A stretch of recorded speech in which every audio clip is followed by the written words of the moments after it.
ஒன்றாய் நின்று ஒளிமலை ஓதி நன்றாய் கோமதி அருளை பெற்று நின்றார் பாலர் திக்கத்தில் என்றும் வென்றார் அழியா புகழையே என்றார் கரபாத்திர சித்தர். தேவர் சித்தர் தேடிய கோமதி தேராய் மனத்துள் ஊரும் தேவி வானோர் வந்து அழைத்தாலும் விழியால் வாழி என்றாயே என்றார் நீலகண்ட பரதேசி. என்னுள் இருக்க உளம் கொண்டா எல்லா உயிரும் உன்னுயிரே இன்னும் உளவு எந்திடுவாள் கோமதி இருக்கும் போதே தந்திடுவாள் குப்பை சித்தர். அதுபோல கோமதி அனைத்தும் விண்ணோர் வந்து அழைத்தாலும் அவர்களுக்கு வாழி என்ற வரம் தான் தருவாளே ஒழிய பூலோகத்திற்கு இன்னும் தந்துடுவாள் நாங்க பெரியவர். அதுபோல நமக்கு ஏன் கேட்டோம்னா வானத்தொழிலாளர்களுக்கு இது கிடைச்சுன்னா போதும்னு சொல்லுவா. நமக்கு அந்த மாதிரி நமக்கு இன்னும் வேணும் இன்னும் வேணும்னு நினைச்சு விடுவோம். அதுபோல எப்பொழுதுமே வேண்டும் வேண்டும் என்ற எண்ணத்தை தான் நம்ம பூண்டு இருக்கிறோமா வழிய தீண்டும் மனப்பான்மை திவ்யமாக இருந்த காலையில வேண்டும் என வரம் மாற்றும் நிலை வந்துட்டாலே. அதனால நாம் எப்போது இறைவனை தீண்டுவோம் என்ற எண்ணத்தில் இருக்கிற வரைக்கும் வேண்டும்ன்ற எண்ணம் நம்மளை விட்டு போகாதான். அதனாலதான் வடக்குல இருக்கிற கோயில் எல்லாம் பாருங்க எல்லா சுவாமிகளும் தொடர்ந்து பர்மிஷன் உண்டு. எல்லா விஸ்வநாதர் வரைக்கும் நம்ம கையாலேயே தொட்டு அபிஷேகம் பண்ணலாம். நம்ம கையில தொட்டு அபிஷேகம் பண்ணி கீழே உட்கார்ந்து இருப்போம், நம்ம தலைமையில அபிஷேகம் பண்ணி கூடுவோம். அந்த மாதிரி ஒரு அற்புதமான ஒரு இடம். சுவாமி தலை விழுதவில்லை, நம்ம கையில தயிர் பால் மோர் எல்லாம் விழுந்துரும். அந்த மாதிரி ஒரு விசேஷமான இடம். வடக்குல தான் எல்லா தெய்வங்களையும் தொடக்கூடிய ஒரு சக்தி உண்டு. அதுபோல எம்பெருமான் திருவருளால் ருக்மணி தேவியாகிய ஆதிலட்சுமியையும் சத்யபாமாவாகிய சந்தானலட்சுமியையும் ஜாம்பவதி ஆகிய கஜலட்சுமியையும் கிருஷ்ண பரமாத்மா திருமணம் பண்ண. அதற்கடுத்து 4வது தேவியாக தனலட்சுமி பூலோகத்தில் வந்திருக்கா. இந்த தனலட்சுமியானது மித்ரவிந்தை என்ற தேவியை மணந்தார். அவந்தி நாட்டு இளவரசி மித்ரவிந்தை. இவங்களுக்கு 2 அண்ணன் தம்பி அண்ணன் தான். அவர்கள் இருவரும் சேர்ந்து அரவக்கொடியோனாகிய துரியோதனுக்கு திருமணம் பண்ண வைக்க வேண்டும் என்ற எண்ணம் பூண்டார். ஆனா மித்ரவிந்தை அவ்வாறு இல்லை. அவள் நினைச்சிட்டு இருக்கிறதெல்லாம் கிருஷ்ண பரமாத்மாவை தான் மனம் செய்துடணும்னு எண்ணிட்டு இருக்கா. இதை புரிந்து கொள்ள வேண்டும் என்பதற்காக அவந்தி நாட்டுக்கு எம்பெருமானாகிய துரியோதனன் முதற்கொண்டு எல்லாரும் வந்திருக்கா. சுயம்பரம் வைக்கிறாங்க. எல்லாவித சுயம்பரத்துல விசேஷமா உண்டு. எல்லாவித ராஜாவும் ஒவ்வொரு பல பரீட்சையிலிருந்து திறம பரீட்சையிலிருந்து எல்லா பரீட்சையும் உண்டு. எப்படி ஒரு மாப்பிள்ளை செலக்ட் பண்ணு சொன்ன மாதிரி அவங்க டைரக்டாவே செலக்ஷன் கமிட்டி வச்சிடுறாங்க. ஏன்னா இந்த காலத்துல பல பரீட்சை எல்லாம் வச்சோம்னா நிச்சயமா எதுவுமே செல்லுபடி ஆகாதுன்னு தெரியும். ஏன்னா ஒருத்தன் பலசாலியா இருப்பான், அறிவுல மட்டா இருப்பான். அறிவுல ரொம்ப பிரமாதமா இருப்பான், அவனுக்கு பலம் கொஞ்சம் குறைச்சலா இருக்கும். அதனால பலத்தை வச்சு டெஸ்ட் பண்ணோம்னா அறிவு கம்மியா இருக்கு. ஏன்னா அந்த காலத்துல ராஜா அவங்க பலத்தை முக்கியமா வச்சிருந்தாங்க.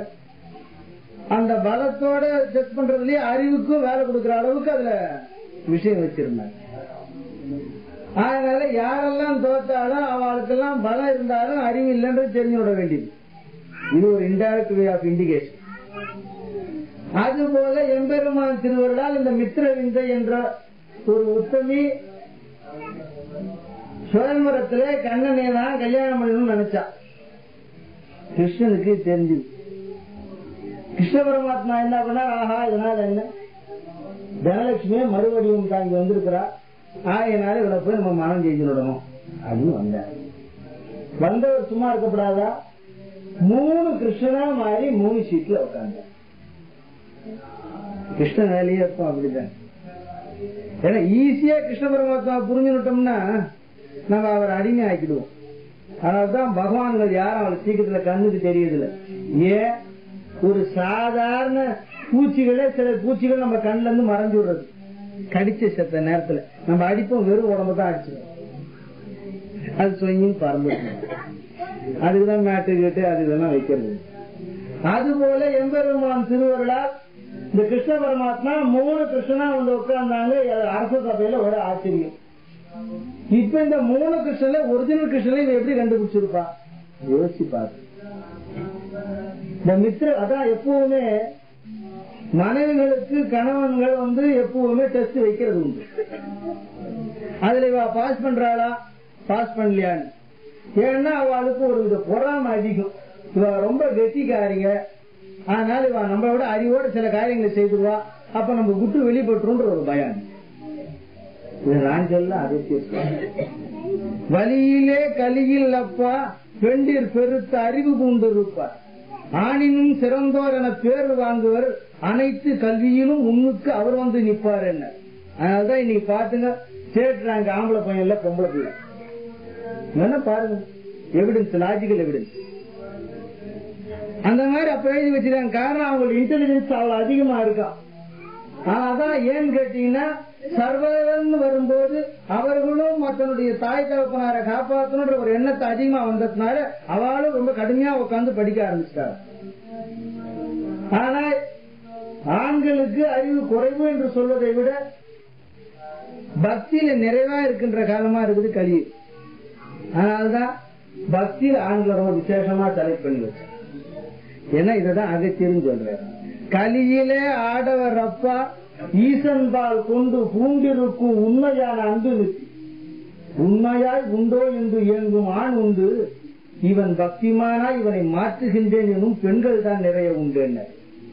எங்க கணவர் சத்சங்கத்துல சேர்ந்துடுறாரோ சேர்ந்தவனா சாமியாரா போடுவான்னு நினைச்சுக்கிறார். சாமியாரா போடலாம் அவ்வளவு ஈஸியா?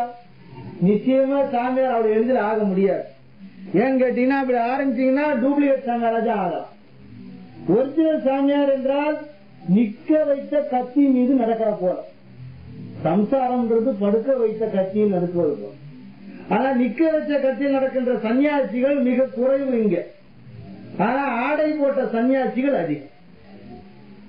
ஏன்னா உடுப்பதான் சன்னியாசிக்கு அழகுன்ற ஒரு எண்ணத்தை ஃபார்ம் பண்ணிவிட்டா. அதனால்தான் நீங்க பாருங்க எல்லா சினிமாலையும் ஒரு காவிய கட்டி அவளை கேவலமா பேசுவாங்க. இதே வேற ஏதாவது ட்ரெஸ் போட்டு கேவலமா சொல்லுங்க பார்க்கலாம், யோசிச்சு பார்க்க. அதே நேரத்தில் நம்ம மக்கள் தான் சினிமால எவனா ஒருத்தனை பார்த்து அவனை கேலி பண்ணி கோவிந்தா கோவிந்தான்னா சிரிப்பான். இதே வேற பேரை சொல்லி சொல்றேன் பாருங்க, அவன் சிரிப்பானா கேளுங்க. ஆனா நம்ம தான் அவளை அறிவிலி ஆயிட்டோம். காரணம் என்னன்னா நமக்கு தான் அந்த கோவிந்தா சொன்னா ஒரு சிரிப்பா தெரியுது. ஆனா அது ஒரு தெய்வ நாமம், கரையேற்றும் பெருநாமம் அப்பா, புவியிலே தானாக்கும் நாமம் கோவிந்தன் நாமம். கோவிந்தா என கூறிய அன்னை திரௌபதி தானாய் பெற்றனர் கோடி கோடி வத்திரங்கள். என்ன அந்த கோவிந்த நாமத்துக்கு அவ்வளவு சக்தி உண்டு. அதனால நம்ம என்னமோ நினைச்சுக்கிட்டு இருக்கோம், கோவிந்தான்னாக்கா அவ்வளவு ஈஸியா போயிடுச்சு ஒரு தமாஷுக்கு சொல்றதா நினைச்சுட்டு இருக்கோம். இங்கதான் நம்முடைய அறிவிலித்தனம் அவ்வளவு தயாராயிருக்கு. அது போல எம்பெருமான் திருவருளால் இந்த 3 உருவம் கொண்ட கண்ணனை மித்திர விந்தை எங்க அவன் தெரிஞ்சு விட்டான். அது ரொம்ப தெரிஞ்சு எல்லாரும் டெஸ்ட் வைக்கிற மாதிரி கிருஷ்ண பரமாத்மா வச்சு விட்டார். ஆனா மேலோகத்துல சொல்லிட்டா நான் நிச்சயமா மணப்பேன்னு சொல்லிட்டார். அப்போ என்ன பண்றா, இந்த மித்திர விந்தை நீண்ட நாட்களாக இந்த கண்ணன் இந்த மாதிரி ஜாலங்கள்லாம் செய்வான்னு அவருக்கு நன்னா தெரியும். எப்ப வாயை திறந்து காட்டு அம்மா பார்த்தான்னா அந்த சராசரம் அதுக்குள்ள காட்டினானா அந்த மாதிரி இருக்கின்ற உத்தமரை மணப்பேன்றவள் அவரை எப்படி தெரிஞ்சுக்கணும்ன்றது ஒரு யோசிக்கணும். அதனால்தான் மனைவி கணவனை நன்றாக புரிந்து கொள்ளது. அது முதல்ல முக்கியமான காரியம். சந்தேகமே எண்ணிக்கும் படக்கூடாது. சந்தேகம் பட்டதுன்னா அது வேதங்கள் தான் போய் முடிஞ்சது. அதுபோல எம்பெருமான் அந்த கல்யாணம் ஆகி 15 வருஷம் ஆயும் புரிஞ்சுக்காதவங்களா இருக்கிறாங்க. ரொம்ப பேர் 15 வருஷம் கல்யாணம் ஆகி என்ன தெரிஞ்சுன்னா மேரேஜ் ஆனிவர்சரி செலிப்ரேட் பண்ணுவாங்க சம்சா. என்ன உங்க ஐயா பற்றி தெரிஞ்சுங்க, இன்னும் என் சொல் பேச்சு கேட்கறாரு. ஒரு சொல் பேச்சு கேட்டா நல்லவன்ற அர்த்தத்துல வளர்ந்து வச்சுட்டு இருக்கா மனுஷல. அல்லது இன்னொருத்தர் சொன்னா ஒரு அம்மா சம்பாதிக்கிறவரை இன்ன வரைக்கும் அவர் என்ன சம்பாதிக்கும் தெரியல, ஒரு சல்லி காய்ச்சி பணம் தர மாட்டேங்கிறாரு. தெரிஞ்சு அவருடைய சம்பள லிஸ்ட் முதல்ல எல்லாத்தையும் கொடுத்து நமஸ்காரம் பண்ணிட்டோம்னா அந்த மாதிரி திருப்தியா கொடுக்கும்போது அவ்வளவுதான். ஆனா இன்னிலிருந்து குத்திரியான் அதுக்கப்புறம் அந்த வேற வேலை செய்யலாம் தெரியல. அந்த மாதிரி ரொம்ப நல்லவருன்றார். அது போல ஒவ்வொருத்தரும் ஒவ்வொரு கணக்கு வச்சிருக்கா. இப்ப இப்படி வச்சிருந்தா இந்த மாதிரி செய்தா ஆத்துங்க நல்லவர். எங்கேயும் வெளியே போகக்கூடாது, போனா தன்னோடய கோயிலுக்கு போனா தன்னோடய வந்துடணும், வேற எங்கேயும் போய் சத்சங்கத்திலாம் சேரப்படாது, சேர்ந்து சாமி திருப்பணிலாம் செய்யக்கூடாது. அவ்வாறு செய்தா அவர் சாமியாரா போடுவான்னு நினைச்சிட்டு இருக்கிறவங்க ஒரு பேர் உண்டு. ரொம்ப முட்டாள்தான். காரணம் அவங்களுடைய அறிவு அவ்வளவு தூரம் தான் வளர்ந்துருக்குதுன்னு கடவுள் சொல்றார். பெருத்து ஒரு கன்னிகைகள் தன்னோடு மறுத்து வைக்கும் நிலைகளை திருத்துவதற்கு காலமும் எண்ணமும் இல்லை பாரு என்ன அகத்தியர். அது போல இல்லாம இந்த அம்மா கிருஷ்ண பரமாத்மாவை பத்தி தரோவா தெரிஞ்சு வச்சுக்கிட்டு இருக்க. இந்த கிருஷ்ணனை எப்படியாவது கண்டுபிடிச்சணும்னு சொல்லி இறைவனை நோக்கி இரவு பகலா எழுந்தும் போது இந்த கண்ணனுக்கு ஒரு சின்ன ஐடென்டிபிகேஷன் இருக்கு. அந்த சின்ன ஐடென்டிபிகேஷன் யாரு கண்ணுக்கும் தெரியாது. அதற்கு காரணமும் உண்டு. இது எப்படின்னு கேட்டீங்கன்னா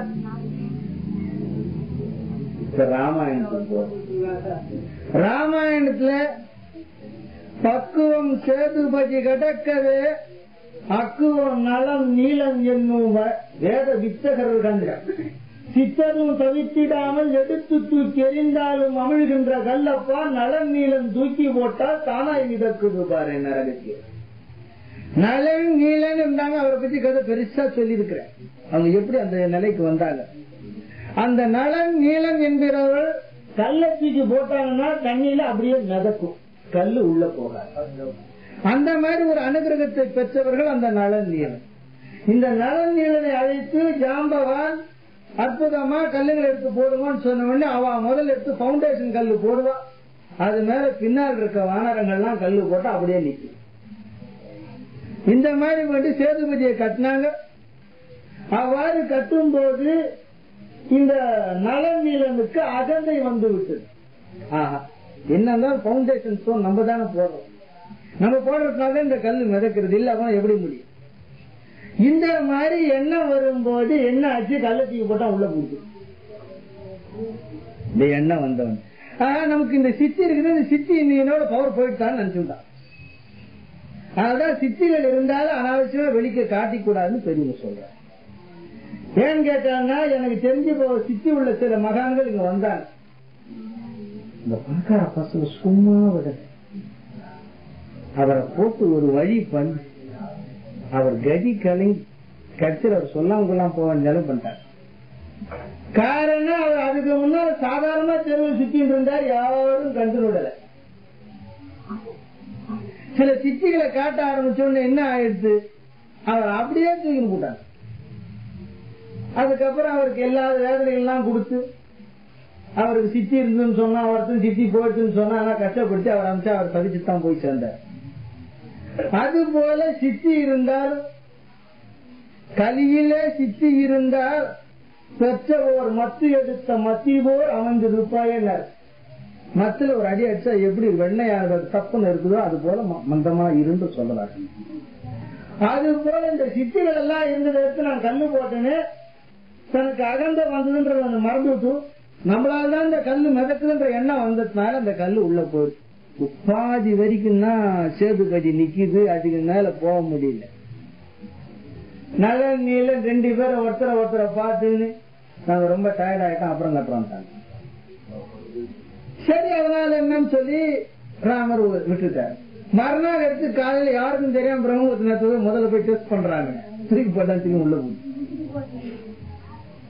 சரி ரொம்ப வருத்தப்பட்டு நேரா வந்து ஜாம்பவான் கிட்ட சொல்றேன், சுவாமி எங்களால், ஏன்னா அவர் தான் மதி மந்திரி, பிரம்மனுடைய மகன், மகா ஞானி.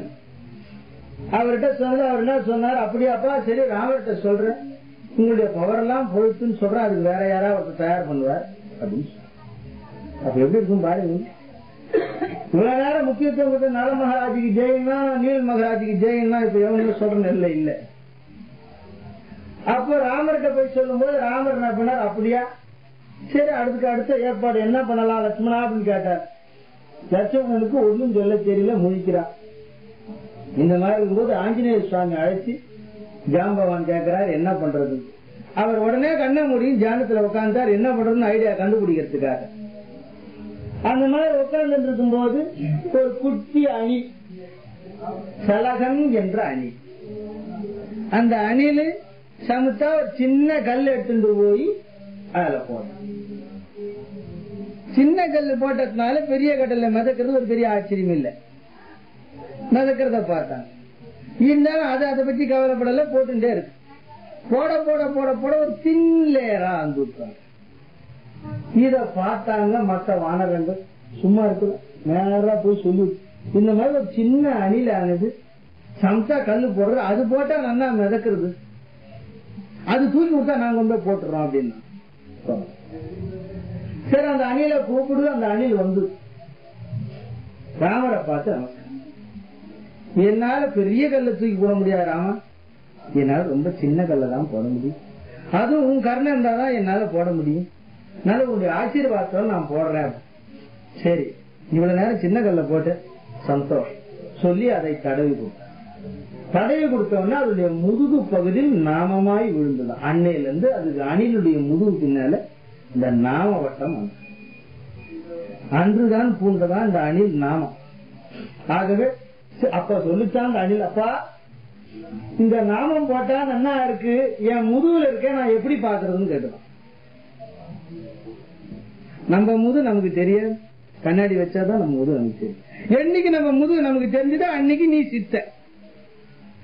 கண்ணால் கண்ட காரியத்தை கொண்டால் ஒரு கோணல் இல்ல, தன்னால் யார் ஒருவருக்கு முதுகு தானாய் கண் முன்னே தெரிகிறது, அவர் சித்தி பெற்றவரை அறிவாய கலியில். என்ன சித்தனுக்கு முது டெஸ்ட் தான், அவன் முது அவன் எப்படி இருக்குன்னு தெரியும். அதுபோல எம்பெருமான் திருவருளால் நமக்கு ஒரு கண்ணாடி தெரியும். அதுபோல் ஈசன் அருளால் அந்த சக்கரவர்த்தி திருமணம் நிறுத்தத்தினாலே அந்த அணில் சொல்லிட்டா, தலம்புற அணில், ராமா என்னால என் முதுகுல இருக்க நாமத்தை பார்க்க முடியல, நான் போய் நின்று பார்த்தேன்னா ஒரு தடாகத்து பக்கத்துல போய் நின்று நான் பார்க்கணும், அப்பதான் அது தடாகத்துல இருந்து தெரியும். அந்த சைட்ல நான் நேரா இருந்து பார்க்கணும், அது பார்க்கறதுக்கு உன்னுடைய கண் அழகே பெரு அழகு, நான் உன் கண்ணுகிட்டயே எந்த நேரமும் இருக்கணும்னு. அத்தார ராம, அதே பரவாயில்ல, இன்று நீ பெற்றாய் நாமும் என் கண்ணருக்கு நீ பெறுவாய் அடுத்த பிறவினர். அடுத்த பிறகு நீ என் கண்ணழக பார்க்கறதுக்கு நான் அனுகிரகம் பண்றேன், நான் அடுத்த பிறகுல வரும்போது என்னை சந்திப்பேன்னு சொல்லிட்டேன். அப்போ இது அப்படியே இருக்கு. இங்க நம்ம மதுரா பிடிக்குவோம். அங்க யசோதா ஆத்துல கிருஷ்ண பரமாத்மா இருக்க, ரொம்ப சின்ன குழந்தை, ரொம்ப அற்புதமான திருவிளையாடல்கள் எல்லாம் பண்ணிட்டு இருக்கான். குழந்தை அந்த ராமாவதாரத்துல தன்னை பகவான் ஒரு சன நேரம் கூட சொன்னது கிடையாது. ஆனால்தான் எல்லா வித பிரச்சனையும் வந்தது. கிருஷ்ணாவதாரத்துல எவனாவது ஒரு தெரியாம கூட கிருஷ்ணனை பத்தி ஏதாவது ஒரு குரல் கொடுத்தான்னு வச்சுங்க, அவன் கிரீங்க. அதனால ராமாவதார பழிவாங்க வேண்டியதெல்லாம் சேர்த்து வச்சு கிருஷ்ணாவதார பஞ்சர் பண்ணிட்டார். அதுபோல எம்பெருமான் திருவள்ளால் கொண்டராம அவதாரத்தில் கண்டு அவன் தத்துவத்தால் சாதுவாய் இருந்தான் என்று பேசாத வார்த்தை இல்லை, மொழியாத மொழி இல்லை பாரு, அவன் மனதை கலக்காத நேரமே கிடையாது. எல்லா நேரமும் ராமனுடைய மனசை குத்தியுண்டே இருந்தாலும் நிறைய அவ்வளவு ஒரு பொறுமை கடலா இருந்ததுனால்தான் ராம அவதாரத்துக்கு ஒரு தனி சக்தி. யார் எதை கேட்டாலும் இல்லைன்னு சொல்லாம கொடுத்துட்டே இருந்தார் ராமச்சந்திரமூர்த்தி. ஆனா கிருஷ்ணன் கிட்ட மாத்திரம் ஒரு சின்ன வேலை வாங்கின கூட ரொம்ப கஷ்டம். பிராப்த ராமாவதாரத்தில் அவன் தேர்ந்திருந்தாதான் கிருஷ்ணாவதார கர்ண பண்ணுவான், இல்ல பண்ண மாட்டான். அந்த மாதிரி ஒரு முடிவெடுத்து எடுத்த அவதாரம் கிருஷ்ணாவதாரம். அதுபோல் எம்பெருமான் திருவருளால் இந்த சின்ன குழந்தை இருக்கச்சு என்ன பண்ணானா, ஒரு சின்ன வேடிக்கை காட்டானா கிருஷ்ணன். எல்லா பசங்களையும் கூப்பிட்டானா, எல்லாம் 2-3 வயசு பசங்க எல்லாம் ஒண்ணா கூடிய எல்லாம் சமத்தா ரொம்ப அழகா இருக்கும். அந்த காலத்து பசங்க எல்லாம் பார்த்தாங்கன்னா அழகா குடுமி வச்சு சுத்தமா தச்சம் கட்டி ரொம்ப விசேஷமா இருக்கும் குழந்தைங்கன்னு எழுதிருக்கிறாங்க. அது போல அந்த குழந்தைங்க எல்லாம் ஒன்னா கூடி எல்லாம் விசேஷமா ஒன்னா கூடி ஒரு 100-150 பசங்க இருக்கு. கூட பலராமனும் இருக்கிறான், அவன் சின்ன பசங்க. கிருஷ்ணன் சொன்னானா, அப்பா நான் ஒரு வித்தை காட்டுறேன், அந்த மாதிரி நீங்க எல்லா வித்தையும் செய்றீங்களா அப்படின்னு. பசங்க எல்லாம் கூடி அப்படியே செய்யணும் கிருஷ்ணானு. ரைட், நான் கண்ணை மூடிட்டு செய்வேன், நீங்க கண்ணை திறந்துட்டு செய்யணும் அப்படின்னு கேட்டேன். அதுக்கு என்ன அப்படியே செய்துறோம் எல்லா பசங்க. கிருஷ்ணன் கண்ணை மூடி தரையில் இருக்க மண்ணெல்லாம் வாரி கண்ணில் போட்டு விட்டானா. நீங்க எல்லாம் கண்ணை திறந்து செய்யுங்க அப்படின்னா எவன் செய்வான்?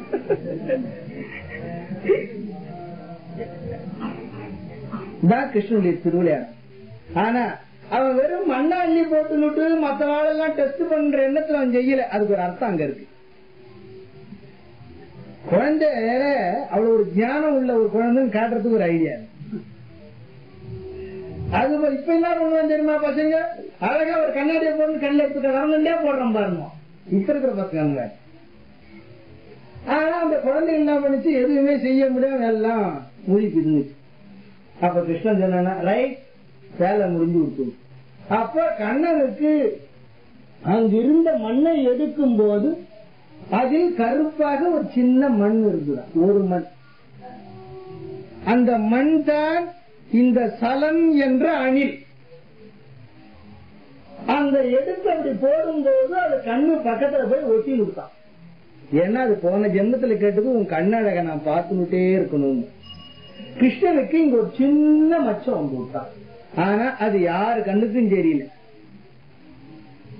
இந்த சம்பவம் குழந்தையா இருக்கச்சே நடந்தது. அந்த மாதிரி நடந்த ஒரு சம்பவத்தை இந்த மித்ர விந்தை தன்னுடைய பக்தியின் சக்தியால் கண்ணில் கண்டார். கிருஷ்ணனுக்கு இடதுகண் பக்கத்துல ஒரு சின்ன மச்சம் இருக்கும். ஆனா அது யார் கண்ணுக்கும் தெரியாது. யார் கண்ணுக்கு தெரிகிறதோ அவர்களே தனக்கு மனைவியாய் வர முடியுன்றது ஒரு ரகசியம். மித்ரவிந்தை எல்லாரும் பார்த்தா 3 கிருஷ்ணன் உட்கார்ந்து இருக்கான். திருடன் ஏற்கனவே தெரியும். ஒத்தனா உட்கார்ந்து என்ன பண்ண, வேற யாராவது 2 அரசிகள் இருக்கிறாங்களா எட்டி பார்த்துக்கிறான். அவன் ஏன்னா ஒரே 3 பேரை கல்யாணம் போக போறான். ஆனா கிருஷ்ணன் 3 உட்கார்ந்தா மித்ரவிந்தை எல்லாரையும் பார்த்துட்டே வந்தா. துரியோதனம் பார்த்தான், நம்ம ஒரு ஆளா உட்கார்ந்து இருக்கிறதுனாலதான் நம்ம தெரியாது போடுது. சரி 3 சீட்டு சேர்த்தவங்க பெருசா போடுன்னு சொல்லி ஒரே சீட்டு 3 சீட்டு போட்டு உட்காந்துருக்கான். ஏன்னா தன்னை 3 சீட்டுக்கு ஒரு கம்பாரிசன் கொடுத்துக்கிறார் கிருஷ்ணமாய். இந்த மாதிரி எல்லாம் பண்ணாலும் அங்க பருப்பு வேகல.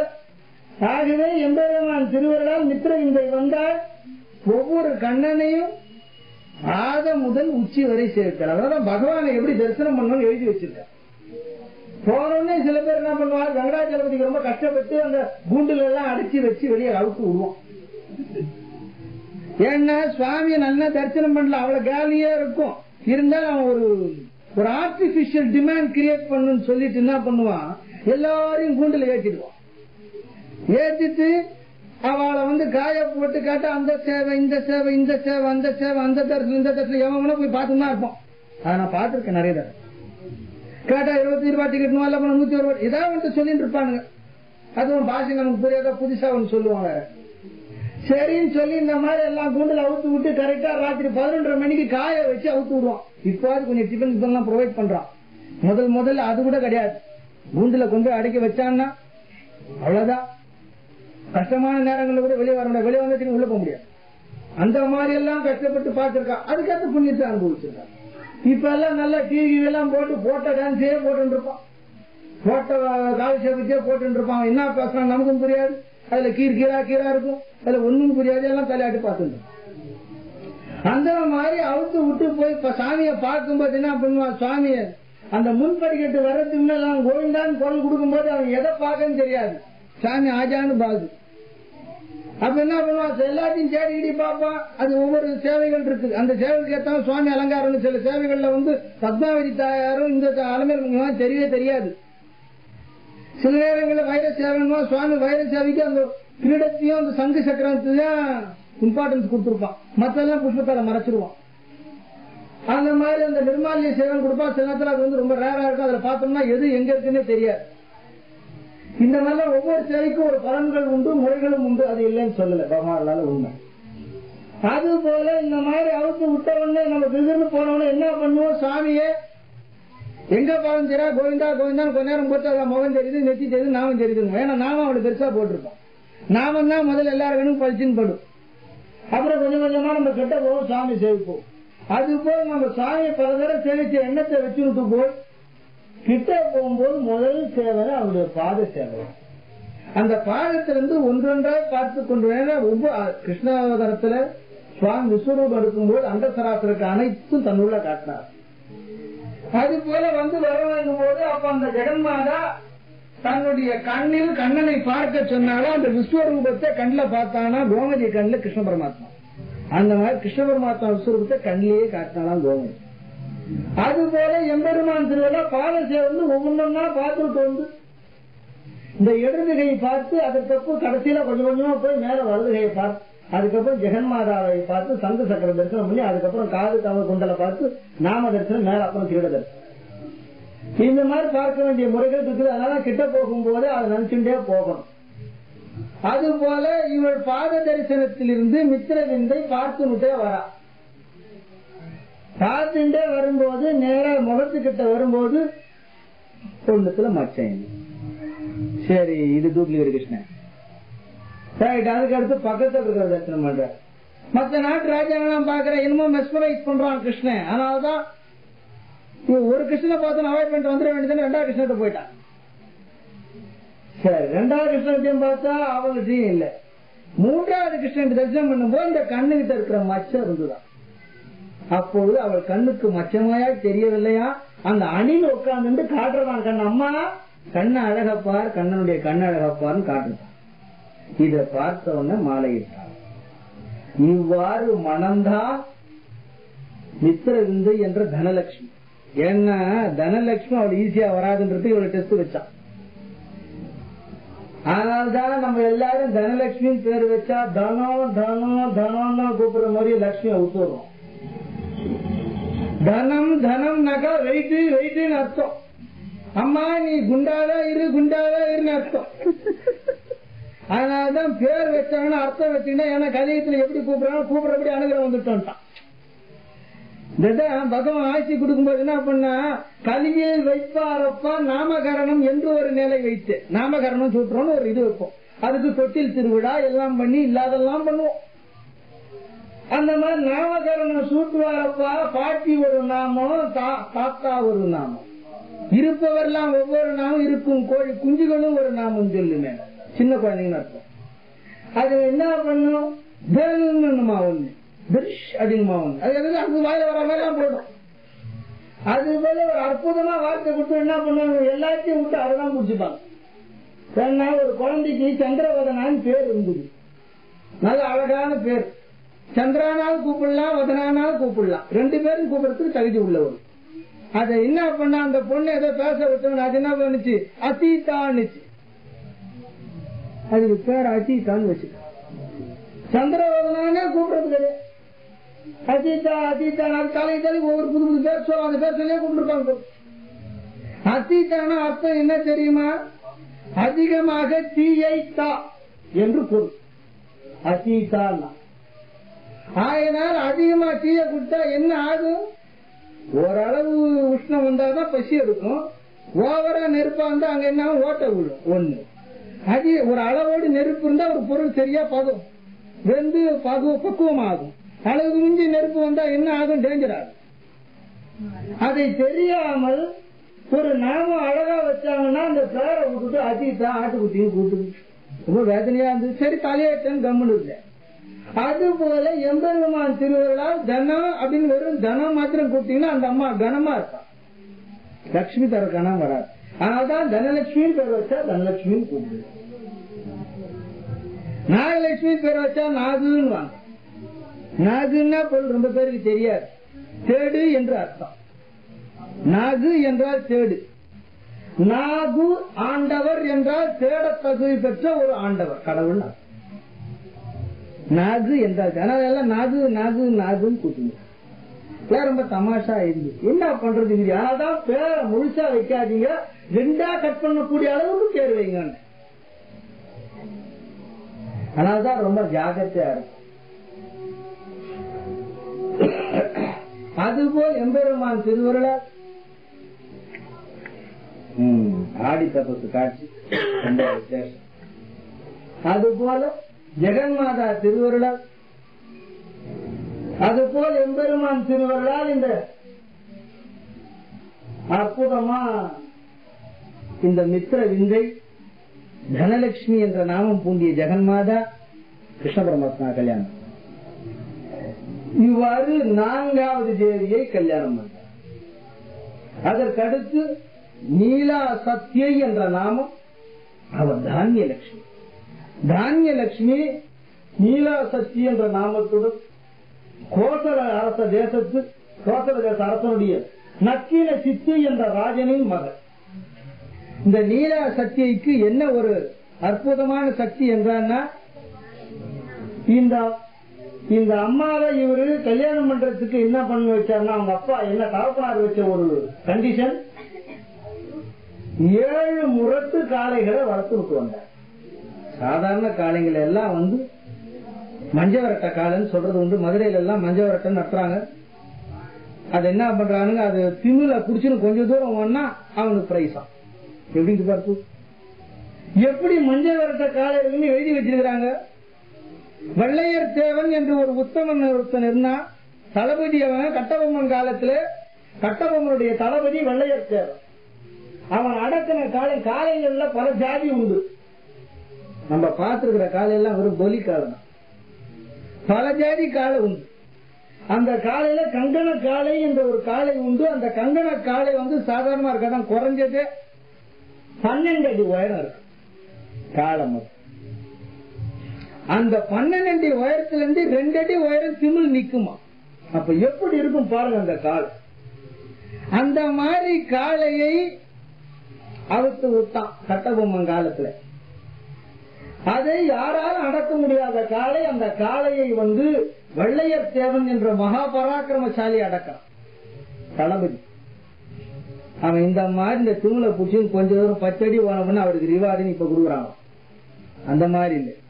அந்த காளையை எதிர்த்து நின்று அது தன் பலத்தை இழக்க வைத்து சோர்வடைய வைத்து, அது எவ்வளவு தூரம் ஓடுதோ அது கூடவே ஓடணும். அது மட்டும் அதுல பலவித பிடிப்புகள் இருக்கு. என்னென்ன விதத்துல பிடிக்கணும் காளைகள் இருக்குது. காளையில கழுத்து புடி, கொம்பு புடி, கொக்கு புடி, திமிழ் விட்டு கொம்பு புடின்னு எழுதிக்கிறான். அப்படியே அந்த கொம்பை புடிச்சுட்டு தொங்கு வாங்கலாம். அது இஷ்டத்துக்கு திருப்பும் சுத்தும், பயங்கரமா இருக்கும் அந்த காலை. இந்த புல் ஃபைட்டுன்னு ஸ்பெயின்ல பண்றத நான் பார்த்திருக்கேன். ஆனா எனக்கு சிரிப்பு வந்துச்சு. ஏன்னா அதிர்ச்சி எழுதிருக்கிறேன். நம்ம ஊர் புல் ஃபைட் ஒண்ணுமே இல்லை. அங்க என்ன பண்றான், டேம் பண்ணி வச்ச ஒரு சிங்கத்தை வச்சுக்கிறான், கூண்டல் அடிச்ச சிங்கம். அந்த சிங்கத்தை கொண்டா விட்டு அந்த காலை புஷ்ஷன்னு சிங்கம் பிச்சுக்கணும் ஓடுது. ஆனா சிங்கமே மிரண்ட காலன்னு காட்டுறானுங்களாம். இது புல் ஃபைட் அந்த ஊர்ல. அதுல எல்லாரையும் திறந்து விட்டுறான், மாட்டியம் திறந்து விட்டுறான், ஆள் தலைமையெல்லாம் மெத்தின்னு ஓடுது. அது எங்க அடக்குறது. ஆனா இந்த மாதிரி ஒவ்வொரு காளைகளையும் அடக்கியவர்கள் உண்டு. நம்ம நாட்டில் தான் காளை பந்தயத்தில் விசேஷம். அந்த மாதிரி அற்புதமான 7 காளைகளை வச்சிருந்தாரா நக்கீல சித்தி என்ற மகாராஜா, கோசல நாட்டு ராஜா. அவளுடைய மகள் பேர் நீலா சத்யை. தானியலட்சுமி அந்த ரூபத்தில் வந்திருக்க. ஏன் காளைகளை வச்சான்னு கேட்டாக்கா, காளைகளை போட்டுதான் ஏர் விடுற. அந்த ஏர் விழுந்தால் அந்த மாதிரி காளைகள் எல்லாம் அடக்கப்பட்ட காளைகள். அடக்கப்பட்ட காளைகள் செய்த விசேஷத்தை அடக்க முடியாத காளைகளுக்கு ஒரு நிவேதனமாய் வைத்து பொங்கல் திருவிழா கொண்டாடுறார். அதுல கால பூஜை என்ற ஒன்று உண்டு. அந்த கால பூஜை ஏன் செய்யணும் கேட்டீங்கன்னா, காவல் தேவதை நந்தீஸ்வரர். எப்போதுமே இந்திரன் மழைக்கு தேவதையா இருப்பது போல் எல்லாவித பயிர் பச்சைகளுக்கும் மக்களுக்கு பயன்படக்கூடிய அனைத்து தாவரங்களையும் நந்தீஸ்வரர் காவல் காக்கின்றாரா. நம்ம காவல் காக்க சொல்ல போனா கூட அதான் தெய்வம். நம்ம யாரா காவல் காக்க வச்சாக்க அவன் நல்லா தூங்கிட்டு காலையான துட்டு காப்பான். இது கலியும். ஆனால் நந்தி காவல் காப்பதால் இந்த பொங்கல் அன்று இந்த காளைகளுக்கு திருவிழா நடத்துறாங்க. இதுதான் இந்த ஜல்லிக்கட்டு நடத்துறது. அதுபோல இந்த 7 காளைகள் எப்படி வந்ததுங்கன்னா, ஒவ்வொரு காளையும் அசுர காளைகள் மாதிரி இருக்கு. குறைஞ்சது அப்பத்தி காளைகள் எல்லாம் குறைஞ்சது 20-22 அடி நீ உயரம் எல்லாம் இருக்கும். அதுக்கேற்ற உடம்பு அப்ப எப்படி இருக்கும் பாரு. இந்த காளைகள் 7 காளைகள் இந்த கோசல தேச அரசனுக்கு வந்து சேர்ந்துதான். இந்த கோசல தேசனுக்கு 7 காளைகள் வந்தது. ஒவ்வொரு காளைகளையும் தனித்தனியா ஒரு கிராமம் மாதிரி வச்சு வளர்த்து அந்த மாதிரி வளர்க்கறான் இந்த ஒவ்வொரு காளை. ஏன்னா அந்த ஒவ்வொரு கிராமத்தையே அக்கிரமம் பண்ணிட்டு அவ்வளவு குதிச்சு கலடா பண்ணிட்டு. அந்த காளைகள் எப்படி வந்தது என்று நாம் தெரிந்து கொள்ளலாம். கண்ணன் இளைஞனா இருக்கும் போது வசுதேவரை அடைத்து வைத்த கம்சன் ஒருத்தர், தேவகியினுடைய அண்ணன். அந்த கம்சனை கொல்ல வேண்டும் என்று போகும்போது அவன் ஒரு மல்யுத்த போட்டியெல்லாம் வச்சு அந்த மல்யுத்த போட்டியில எல்லாம் பண்ணும்போது பலராமனும் கிருஷ்ணனும் போகின்றார்கள். அந்த மாதிரி போகும்போதுதான் இந்த கூனியா இருந்த ராமாயணத்தின் இந்த கூனி அங்க வரா கிருஷ்ணகிட்ட. அவ கம்சனுக்கு சந்தனம் அரைக்கின்றான். அந்த சந்தனத்தை எடுத்து கிருஷ்ணனுக்கு உடம்பெல்லாம் பூசுறாளா. அப்போ அந்த கூனை நிவர்த்தி செய்தாராம் கிருஷ்ண பரமாத்மா. அதுபோல் எம்பெருமான் திருவருளால் இந்த மாதிரி அற்புதங்கள் எல்லாம் செய்து ஒவ்வொரு வேலையா செய்து வரும்போது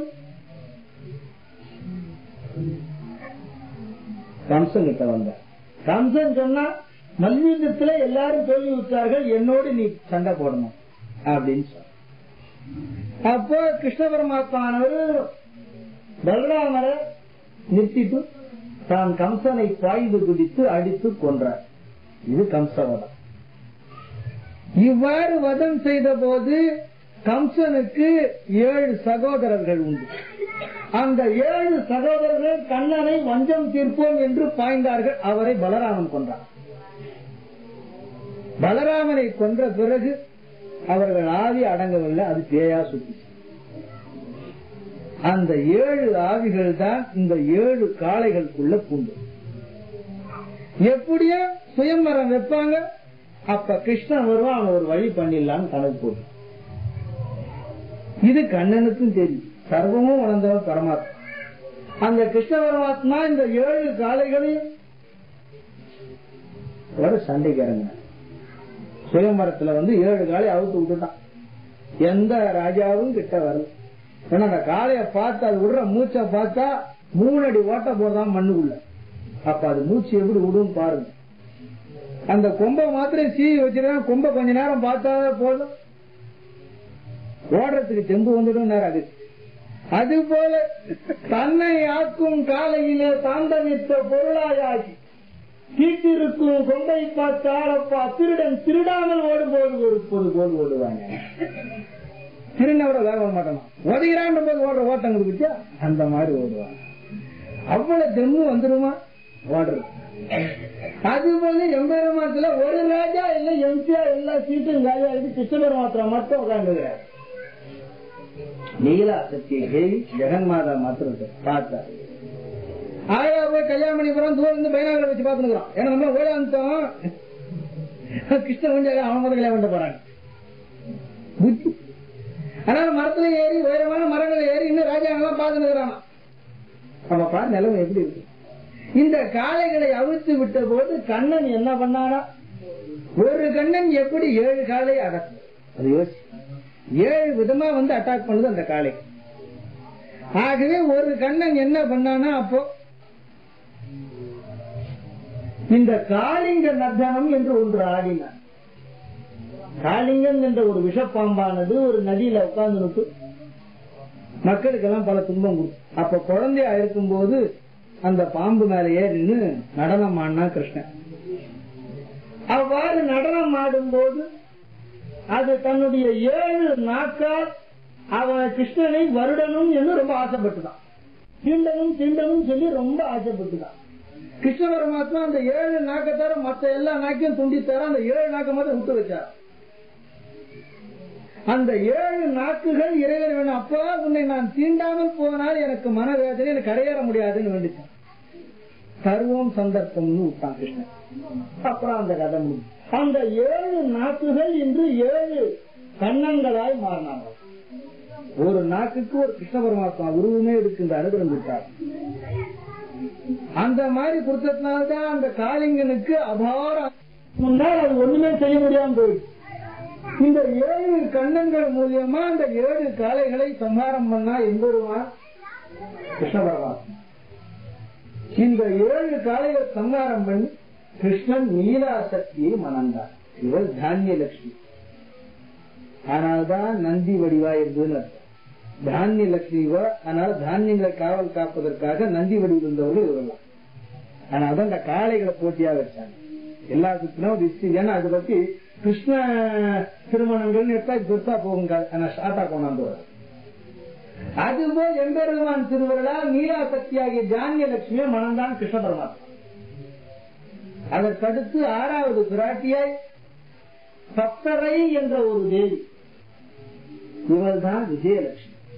இந்த விஜயலட்சுமியை திருமணம் பண்ணிக்கிறதுக்காக சுவாமி வந்தான். ஆனா இந்த விஜயலட்சுமியை கல்யாணம் பண்ணினோம்னா அவளை ஈஸி இல்லை. கேகய நாட்டு அரசனுடைய மகள், வசுதேவருடைய சகோதரியின் மகள் சுதகீர்த்தி. அப்போ மாமனா முறை வர்றது கிருஷ்ணன், வசுதேவருடைய சகோதரி பொண்ணு. இப்ப கிருஷ்ண மாமன் முறை மாப்பிள்ள. முறை மாப்பிள்ளையா இருந்தாலும் இவர் சொல்லிட்டார், முறை மாப்பிள்ளையா இருந்தாலும் என்ன நீ டெஸ்ட் பண்ணி கல்யாணம் பண்ணி கேட்டார். அதனால்தான் எல்லாருக்கும் டெஸ்ட் வச்சுதான் மாப்பிள்ளைய செலக்ட் பண்ணுன்றது இதுல இருந்தே தெரியும். அவளை ஈஸியா நம்ம எத்துன்னு தலையாட்டிடக்கூடாது. அதனால்தான் ஆன்மீக வினா விடைகள் சொல்லி ஒரு புத்தகம் போட்டிருக்காரு சார். இதுல கணவன் மனைவி எப்படி செலக்ட் பண்றதுன்றதுக்கு இளம் கன்னிகளுக்கு எழுதிருக்கு. அவங்க அந்த கேள்வியை காரணம் ஆத்துல அவன் பொண்ணு பார்க்க வந்தாலும் சரி, அதுக்கு அவன் பதில் கொடுத்தாலும் அடுத்த அவன் செலக்ட் பண்றது எல்லாமே கேன்சல் பண்றான். இந்த நான் சொல்லு சுக்கராச்சாரியா எழுதுகிறார், கேட்டுவாங்க. அதுபோல எம்பெருமான் திருவிழா இந்த பத்திர என்கின்ற விஜயலட்சுமி கேகய நாட்டு அரசனுடைய மகன், வசுதேவருடைய சகோதரி பொண்ணு. சுதகீர்த்தி என்பவள் வசுதேவருடைய சகோதரி. இந்த பெண்ணானது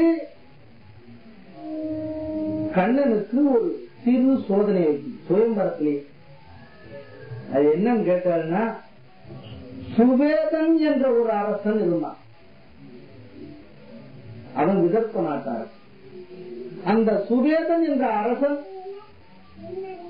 தனக்கு ராஜ்யபாரத்துல பல கஷ்டங்கள் இருக்கு, இறைவனை அடைய வேண்டும் என்ற எண்ணம் கொண்டான். அவ்வாறு கொண்ட போது அரசாட்சியை தன்னுடைய தம்பிகையை ஒப்படைச்சிட்டு இவன் கடும் தவம் இருக்க சென்றார். இவ்வாறு இருக்கும் போது கவத்திலும் சில ரெஸ்ட்ரிக்ஷன் உண்டு, விரதத்திலும் சில ரெஸ்ட்ரிக்ஷன் உண்டு. சில பேர் விரதம் இருக்கிறேன்னு சொல்லிட்டு 2 டஜன் வாழைப்பழம் சாப்பிடுவான். அது விரதமே இல்லை. அரைப்படி நல்லா திக்க காய்ச்சின பாலா பார்த்துக்கணும். அத தண்ணி ஊற்றிட்டா பலம் குறைஞ்சிடப்பு. இதெல்லாம் விரதமே கிடையாது. அதனாலதான் இவங்க சொன்னாங்க கலியுகத்தில் இந்த மாதிரிலாம் செய்திட போறாங்கன்னு. சில பேர் அரிசியா இருக்கிறத கன்வெர்ட் பண்ணி அது இட்லி ஆகிடும். அது ஒரு தொழில் தான். அது என்ன ஒரு தொழில்? விரதத்துக்கு இதெல்லாம் லட்சணமே கிடையாது. இதெல்லாம் நம்ம மனசையே நம்ம திருப்தி பண்ணிக்கிறது, அவ்வளவுதான். ஆனா அந்த காலத்துல என்ன சொன்னா, நீங்க விரதமே இருக்காதுன்னாங்க. அதுதான் இந்த கதை. பசியோட இறைவனை வேண்டுதல் வேண்டாம், ஈஸ்வரனை பார்த்து இறந்து வேண்டும் போது உள்ளது வயிறு கத்தும், அப்பா எனக்கு உணவு ஏதாவது கொடு. அதான் கேட்டு ஆசீர்வாதமா கேட்டு நிச்சயமா கேட்க மாட்டேன். ஏன்னா ஒரு நாளைக்கு 8 வேளை சாப்பிட்டு பழகப்படுத்த. நீ எப்படி நீ ஒரு நாள் ஃபுல்லா பட்டினியா இருந்தா எப்படி இருக்க முடியும்? அதுக்காக இதெல்லாம் விரதங்கள்லாம் யாரும் விரதம் இருக்காது. நான் இன்னைக்கு சொல்றேன் தெரிஞ்சு, நான் எல்லாத்துலயும் இதான் சொல்றேன். விரதமே இருக்காதீங்க. பகவானை நீங்க ஸ்தோத்திரம் பண்ணா பட்னியாவே இருந்து கும்பிடாதீங்க, நல்லா சாப்பிட்டுட்டே இருக்கும். அப்பதான் மனமார வயிறு ஃபுல்லா இருக்குன்னு வச்சுங்க. பகவான் அப்பா இனிமேல் எதிர்க்க வச்சுக்கிறதா நைவேத்தியம் சாப்பிட மாட்டான்னு தெரியும். ஆனா பொறுமையா நைவேத்திய காட்டி எல்லாம் தெரியும், உடம்புலையும் தெம்பு. அது போல அதுக்காக தான் இந்த ஸ்டோரியை வச்சாங்க. இந்த பத்திரையினுடைய கதை தான், விரதத்தினுடைய ரகசியத்தை சொல்றதுதான் இந்த பத்திர கதை. ஆகவே என்ன, இந்த விஜயலட்சுமி காரியங்களை வெற்றிகரமா முடிக்கணும்னாக்கா விரதத்தை சிறப்பா செய்யணும்ன்றதுக்காக. ஆகவே இவர் என்ன சொன்னாரு, இந்த சுவேதன் என்ற அரசன் தபசுக்கு போனான். தபசுல கூட சில ரெஸ்ட்ரிக்ஷன் இருக்குது. இவ்வளவு நேரம் உடலை இப்படி வருத்தலாம், வருத்த உடனே அதுக்கேற்ற உணவு கொடுக்கணும்னு எழுதிடுச்சு. இந்த மாதிரி காலம் அடிச்சு பத்மாசனம் சொல்றது, ஒரு கால் மேல இன்னொரு கால் ஏற்றி உட்கார்ந்து பண்றது பத்மாசனம். அது சின்ன குழந்தை வந்து பண்ணாதான் பெரியவங்களா வரும். இல்ல பண்ணா பெரியவங்களா கால் தூக்கி போட்டீங்கன்னா கால் வலி. மெடிடேஷன்ல கொண்டு போன பத்மாசனம் போடுங்க, 2 நிமிஷம் நிக்க மாட்டேன், மெடிடேஷன் வானம் விட்டு வர.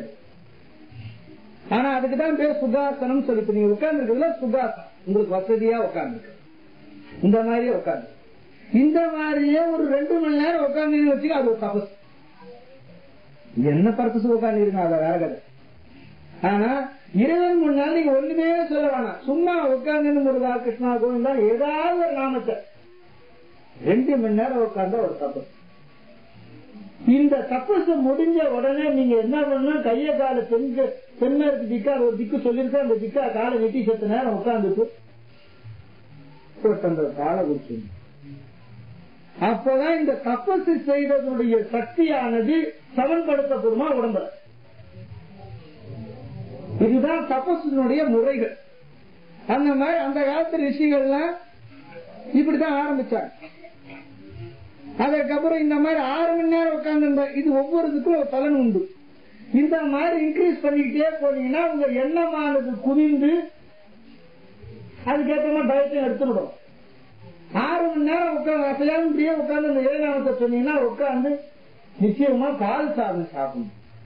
என்னென்ன சாப்பிடணும் எழுதி வச்சுக்க, அந்த பால் சாதம் சாப்பிடும். அந்த 6 மணி நேரம் பண்ண பூஜைக்கு குறிப்பான டயட்.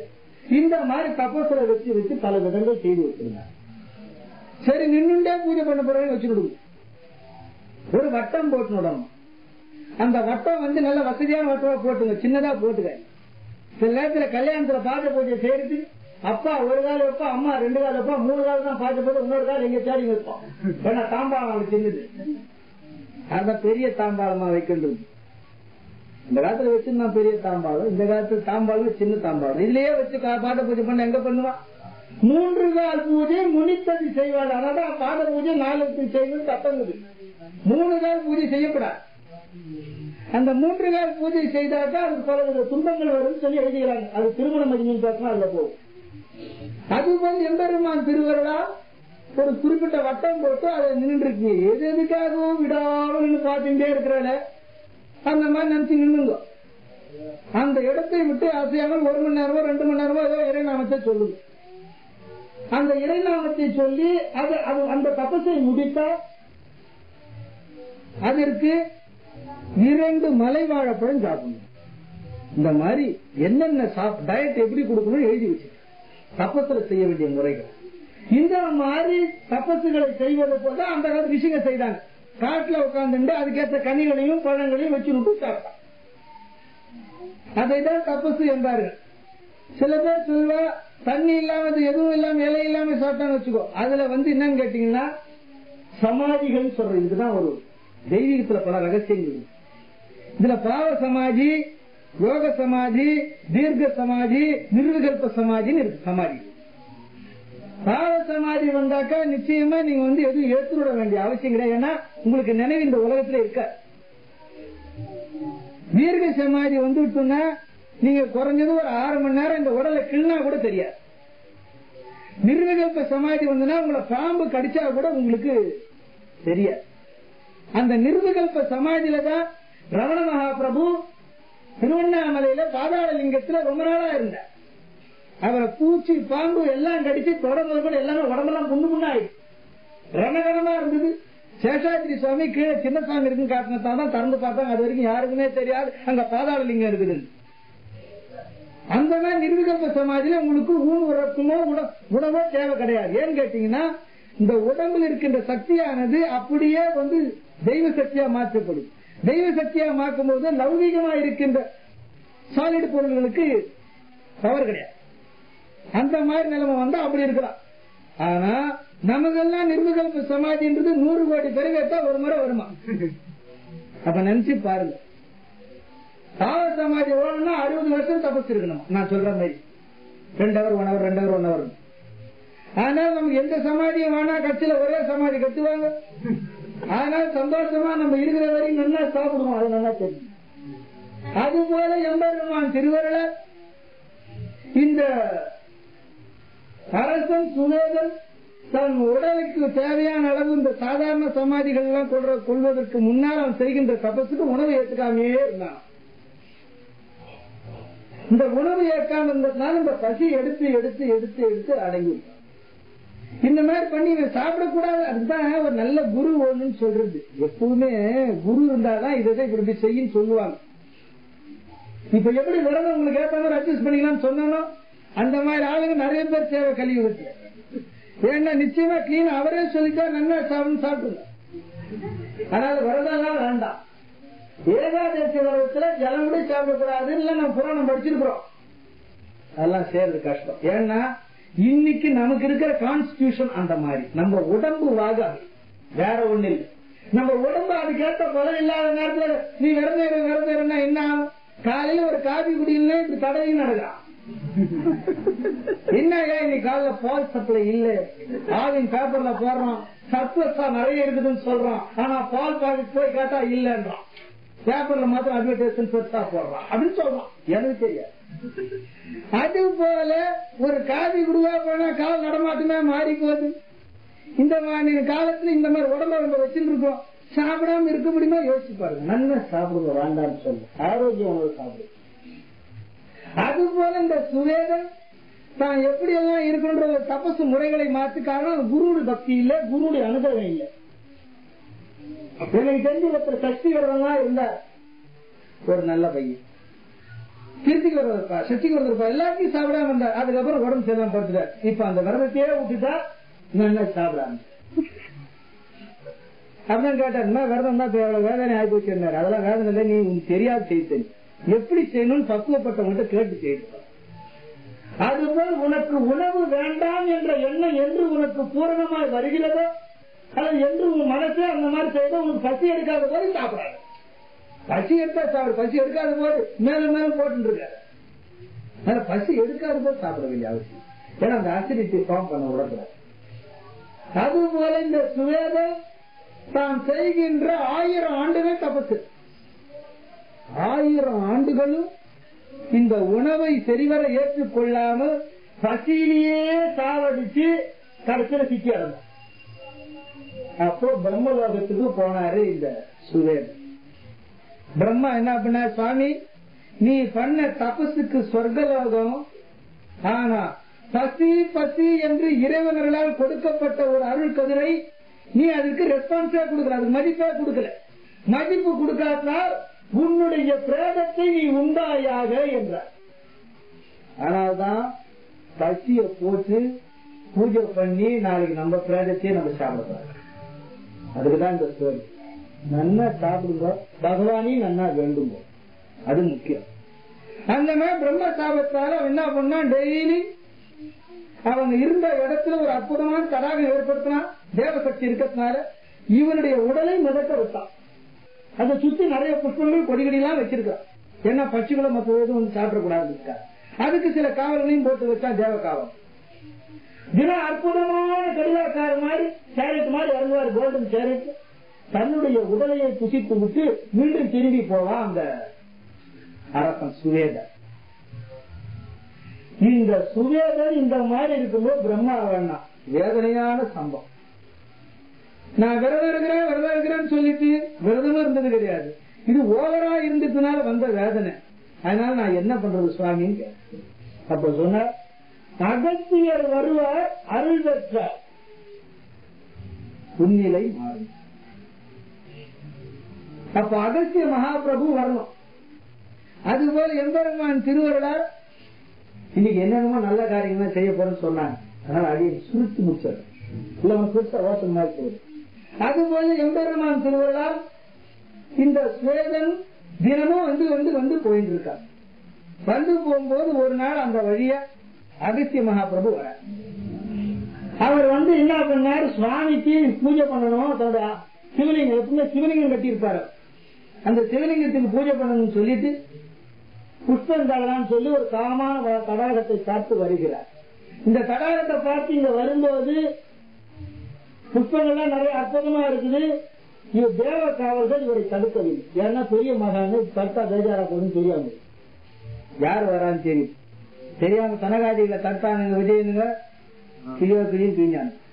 அது போல எம்பெருமான் திருவிழா இவர் அகசிய பிரமுக தடுக்காட்டினால ஒரு அழகா தேவை வந்து புஷ்பத்தை எடுக்க பார்த்தா அங்க ஒரு பிரேதம் நடக்குது. அரே என்னடா பேதம் நடக்குது. ஆனா என்ன அழுகி இருக்கணும், அழுகும் ஏன்னா தேவசக்தினால வச்சிருக்கு, அவன் தான் ஜெயிக்கணும். இதை பார்த்தோன்னு இந்த பூவை எடுக்கிறதுக்கு இவருக்கு மனசு வரல. அப்ப பார்க்கும்போது அற்புதமா தேவபுருஷன் சுவேதன் வந்தார். கீழே வந்து இதை எடுத்து புசிக்க இவர் பார்த்தா, அப்பா நீ யாரு? இந்த மாதிரி கந்தர்வம் வந்து புசிக்கிறது நான் இந்த வரைக்கும் கேட்டது கிடையாது, புதுசாகுது இது என்ன? அப்பதான் சாமி இந்த மாதிரி எனக்கு சாபம் வந்தது, நான் பட்டியா இருந்து இருந்து இருந்து நான் பூஜை பண்ணதுக்கு பிடித்தான பலன் கிடைச்சு. ஆனா எப்படி பூஜை பண்ணு முறை தெரியாம பண்ணதுனால எனக்கு இந்த வேதனை வந்து சொன்ன. இந்த மாதிரி வந்த வேதனை தீர வேண்டும் என்றால் அகஸ்தியரை என்று நான் சந்திக்கிறேன்னா அன்றைக்கு எனக்கு இது விமோசனம்னு சொன்னாங்க. அப்பதான் அகஸ்தியருக்கு, அப்பா நீ கவலைப்பட, இன்று வந்து இந்த வேலை உனக்கு வேணும், இன்றோடு உன் பசி தீரட்டும் சொல்லி தன் கமண்டல நீரை அவங்க கொடுத்த எல்லா வித சாவும் செஞ்சது. அந்த உடலும் அங்கிருந்து மறந்துச்சு. இந்த மாதிரி அற்புதமா செய்தான் சேதகேது. அப்பொழுது அகஸ்தியர்கிட்ட சொன்னா, இது எம்பெருமான் திருவருளால் மேல் உலகத்தில் இருந்து ஜெகன்மாதாவாகிய விஜயலட்சுமி அணிந்திருந்த மாலை, இந்த மாலையை உங்கள்கிட்ட கொடுக்கிறேன் அப்படின்னு சொல்லி, இந்த மாலையை யார் ஒருவர்கள் அணுகின்றார்களோ அந்த அணுகின்றவர்கள் கண்ணுக்கு மட்டும் இவள் விஜயலட்சுமியாய் காட்சி கொடுத்தார். அப்போ இந்த மாலையை எடுத்து கொண்டு வந்து வசுதேவருடைய சகோதரியாக சுதகீர்த்தியுடைய மகள் கிட்ட சத்திரை என்பவர்கிட்ட இந்த அகஸ்தியர் கொடுத்தார். இதை நீ மாட்டு, பெருமாள் வந்து உன்னை திருமணம் பண்ணிடுவான். இந்த மாலை இருப்பது யாருக்கும் தெரியாது. அகஸ்தியருக்கு தெரியும், தாய்க்கு தெரியும், இந்த சத்திரைய தேவிக்கு தெரியும். அப்போ என்ன பண்ணாங்க, சுயம்பரம் வச்ச போது எல்லா ராஜாவும் வந்தாங்க. அவ்வாறு அனைத்து ராஜாக்களும் வந்த போது எல்லாரும் ஒவ்வொரு விதமா வந்து அந்த தேவியை அடையணும்னு அனுகிரகத்துக்காக வேண்டாங்க. அப்ப கிருஷ்ண பரமாத்மா வந்து என்ன பண்ணார், இந்த தேவி வருகின்றால் சுயம்பரம். அப்போ எல்லாரும் என்ன பண்ணாங்க, இந்த அம்மாவை பார்த்து இப்படி அழகா இருக்காங்களே, அப்படி இருக்காங்களே, இவ்வளவு விசேஷமா இருக்காங்களேன்னு சொன்னா. அப்போ இந்த அம்மா கிருஷ்ணன் கிட்ட வரும்போது சொன்ன, அம்மா சுதேதனும் அகஸ்தியரும் கொடுத்த மாலை வைத்திருக்கிறாயே, அதை நீ ஏன் அணியவில்லை என்று சொன்னார். இதை சொன்னவர் தான் கண்ணன் என்று புரிந்து கொண்டார். நாராயணமூர்த்தியை தான் இந்த ரகசியத்தை தெரிஞ்சிருக்க முடியும், வேற யாருக்கும் தெரியாது சொல்லி அவர் கழுத்துல மாலை விட்டார். பாருங்க எப்படி டெஸ்ட் வைக்கிறார். இவங்க மனசுல நினைச்சு ரகசியமா வச்சிருக்கிறத சொல்லணும், இந்த காலத்துல நடக்குமா? அது போல விஜயலட்சுமி என்ற தேவியை மணந்தார் கிருஷ்ணபெருமான். அதற்கடுத்து ஏழாவதாக காளிந்தி என்ற ஒரு மகா உத்தமி, அவதான் மகாலட்சுமி. இந்த மகாலட்சுமி பயங்கரமா தபஸ். என்ன தபஸ்ன்னு கேட்டீங்கன்னா, எப்பவுமே நல்ல கணவனை அடைவதற்கு சில தபசுகள் எழுதி வச்சிருக்காங்க தெரியும். அந்த தபசுகள்ல வந்து நிறைய முறைகள் உண்டு. ஒன்று ரெண்டு மாத்திரம் சொல்லணும். சிறந்த கணவனை அடைய வேண்டும் என்றால் மாருடன் தான் சேர்த்த காலையிலே மகிழ்ந்தெடுத்த காலம் ஊருடன் ஈ வந்து ஆக்கலுற்றாள். இந்த கிருஷ்ண ஜெயந்தின்னு ஒண்ணு வரும். ஜெயந்தின்னு கும்பிடுறா உண்டு, திதி கும்பிடுறா உண்டு, அஷ்டமி கும்பிடுறா உண்டு. நட்சத்திரத்தை கும்பிடுறது ஜெயந்தி, திதிய கும்பிடுறது அஷ்டமி. அதனால கோகுலாஷ்டமின்னு சொல்றது வந்து கிருஷ்ண ஜெயந்தின்னு சொல்றது. அதனாலதான் ரெண்டு வருது. அதுபோல இந்த மாதிரி இந்த ஜெயந்தி என்ற ஒரு விசேஷம் வந்து ரோகிணி நட்சத்திரம். அந்த ரோகிணி நட்சத்திரத்துல முறையாக தான தர்மங்களை செய்யும் கன்னிகள்.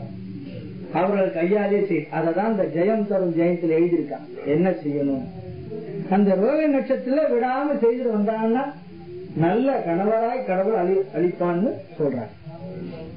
இதை போல இந்த மகாலட்சுமியா இருந்த காலந்தி பலவித தபசுகளை செய்கின்றார். அவ்வாறு அனைத்து தபசுகளையும் செய்த போது ஒரு நாள் தபசு செய்து கொண்டிருக்கும் போது தான் கண் முன்னால ஒரு பறவை வந்து விழுந்து. அந்த பறவை ரொம்ப துடிக்கிறது, யாரும் அடிச்சு விட்டான், வேடம் அடிச்சு விட்டான். உடனே இவன் என்ன பண்ணா, தபசு என்ன நல்லா தபசை விட்டு மூவ் பண்ண மாட்டேன், நீ எக்கட கேட்டா போன்னு சொல்லல. நம்ம என்ன பண்ணுவோம், வீட்டுல உட்காந்து பூஜை பண்ணிட்டே இருப்போம். குழந்தை வந்து ஏதாவது அப்பா எல்லாம் ரெடி ஆயிடுச்சு, இத வந்துடுறேன்னு சொல்லிட்டு ஓதாமல் ஒரு நாள் இருக்கிறான் படி. அப்புறம் இதான் சாக்குன்னு சொல்லிட்டு நம்ம காதல ஊதா நம்ம ஒய்ஃபு டெஸ்ட் பண்ணுவான். ரெடி சமையல் இன்னொரு கண்ணு கொடுத்துருவான். இங்க காதல இதை முடிச்சுட்டு வந்துடுறேன் அப்படின்னு பூஜையா பண்ணுவாரு. என்னங்க ஐட்டங்களா எப்ப பண்ணா ரெடி ஆகுதுன்னு கேட்டுக்கிட்டே இருப்பாரு. காதல் சொய்யின்னு கடையில உண்டா, அது தோசையா போண்டாவா பக்கோடாவான்னு தெரியாம யோசிச்சுனே பூஜை பண்ண. அதோட வைஃபா இருக்கும், பக்கோடா போடுறேன்னு சொல்லிட்டு பண்ணல, அவர் பூஜையில தெரிஞ்சு பக்கோடா ரெடி. அந்த மாதிரி ஆயிடுச்சு கலியுகம். அதனால வந்து நிறைய வந்து நம்ம மைண்ட் டைவர்ட் ஆகி ஆகி ஆகிதான் படிக்கிறோம். பாதி சோத்திரம் சொல்றோம், இது இருக்கட்டும் நான் வேலையை முடிச்சுட்டு வரேன் சாமிகிட்ட சொல்லிட்டு போவேன், பாதியில இருக்கட்டும் இதுதான் வேலையை பாரு. அங்க என்ன வேலை ஒண்ணு இல்ல, ஏன்னா போஸ்டன் வந்தாங்கன்னா என்ன கடையாச்சு வாங்கி பச்சுட்டு இருப்பேன். போஸ்டன் பார்த்து போறோம், யாராவது எடுத்து வைக்கிறாங்க. அப்புறம் அதை எடுத்து வச்சு அதெல்லாம் போட்டு அதை பத்தி கொஞ்சம் டிஸ்கஸ் பண்ணிட்டு பூஜையை விட்டுட்டேன். சரி டைம் ஆயிட்டு நாளைக்கு பார்த்துக்குவாங்க, காம்பன்சேஷன் பூஜையும் பண்ண மாட்டேன். இந்த மாதிரிதான் டெவலப். ஆனா இதுக்கு காரணம் பகவான் என்ன பண்ணுவான்னு கேட்டா, நம்ம பூஜை பண்றது தப்பத்தாவே டிஸ்டர்ப் பண்ணுவோம். ஆனாதான் பிளான் பண்ணி பூஜை பண்றதை விட சேவையாய் மாற்றி விடுன்னு சொன்னாங்க. தெரியும், திருப்பணியா மாத்தணும். வீட்டுல உட்காந்து நிச்சயமா பூஜை பண்ண மாட்டேன், பூஜை பண்றேன்னு சொல்லிதான் இருப்பேன் ஒழிய நிச்சயமா அரை குறைமா தான் பண்ணும். அதுக்கு பதிலா ஒரு கோயில்ல போய் அலம்பி விடு, கோயில பூஜை பண்ண பலன் வந்து. சரி ஒரு கோயில் இருக்க குப்பையோட எடுத்து கிளீன் பண்ணி கொடுத்துரு. சரி ஒரு கோவில் இருக்க ஒரு வழக்க தொலைக்கி கொடு, பூஜை பண்ண பலன் வரும். கோவில் இருந்த ஒற்றைகள் இருந்தா ஒற்றையை அடிச்சு விடு, பூஜை பண்ண பலன் வரும். கோவில் அபிஷேகத்துக்கு ஜலம் இல்லைன்னா அபிஷேகத்துக்கு ஜலம் கொண்டு போய் விடு, பூஜை பண்ண பலன் வந்துடும். இந்த மாதிரிதான் பூஜைகள் கலியுகத்துல செய்யணும்னு சொல்லி எழுதி வச்சுட்டாங்க. உட்கார்ந்து பூஜை பண்ணா நிச்சயமா நீ 9 hours பண்ணா கூட ஒண்ணு கூட ஒழுங்கா தோற்றம் படிக்க மாட்டேன்னு எழுதி வச்சுக்கிறாங்க. அதுபோல சில பேர் வர படிச்சுப்பாங்க, நடந்துக்கினே படிப்பான், பேண்ட் போட்டுக்கினே தோற்றம் செய்யும். தோத்திரம் சொல்லு வேணான்னு சொல்ல, ஆனா படிக்காட்டி தோற்றத்தை பேண்ட் போடணும்னு சொல்ல வேண்டிய அவசியம் கிடையாது. அது போல அதனாலதான் என்ன சொன்னாங்க, கோவில் திருப்பணி அவ்வளவு விசேஷம் சொன்ன. அந்த மாதிரி பூஜை. அது போல ஜெகன்மாதாவாகிய காளிந்தி மகாலட்சுமியா இருக்கின்ற தேவி பூஜை எதிர்க்க ஒரு பறவை வந்து ஊந்து. அந்த மாதிரி ஊர்ந்த பறவையை வேடம் ஒருத்த அடிச்சு விட்டான். அப்ப அந்த பறவையை எடுத்து அது குறித்தான சுசுரூஷ் எல்லாம் செய்யறான். ஆனா தபத்தை விட்டுட்டான். இது எல்லாத்தையும் செய்து அந்த பறவைக்கு ஒருத்தான மருந்தெல்லாம் போட்டு எல்லாம் பண்ணி அந்த பறவைக்கு என்ன ஃபீட் பண்ணணும், ஃபீட் பண்ணி பக்கத்திலே உட்கார்ந்துருக்கா. அதை விட்டுட்டு போய் திரும்பி பூஜை ஆரம்பிக்கல, தபச ஆரம்பிக்கல. இந்த மாதிரி ஜெகன்மாதா அப்படியே உட்கார்ந்துருந்தாலும் அந்த பறவை கொஞ்ச நேரம் இவரை பார்க்கறது கொஞ்சம் உயிர் போற மாதிரி காட்டுது. உடனே திரும்பி அதை என்ன பண்றது கொஞ்சம் தொட்டு விடலாம். இந்த மாதிரி உயிர் போயிடுமோ போகாத, உயிர் போயிடுமோ போக, அதுவும் போகவும் இல்லை போக மாட்டேங்குது. இந்த மாதிரி இழுபறியிலே இருக்கிறதுனால என்ன பண்ணா, இந்த மாதிரியே பல நாளுங்களாய் தொடர்ந்து பல வருஷமா செய்த தபத்தை நிறுத்தி இந்த பறவைக்காக தான் நேரத்தை செலவு.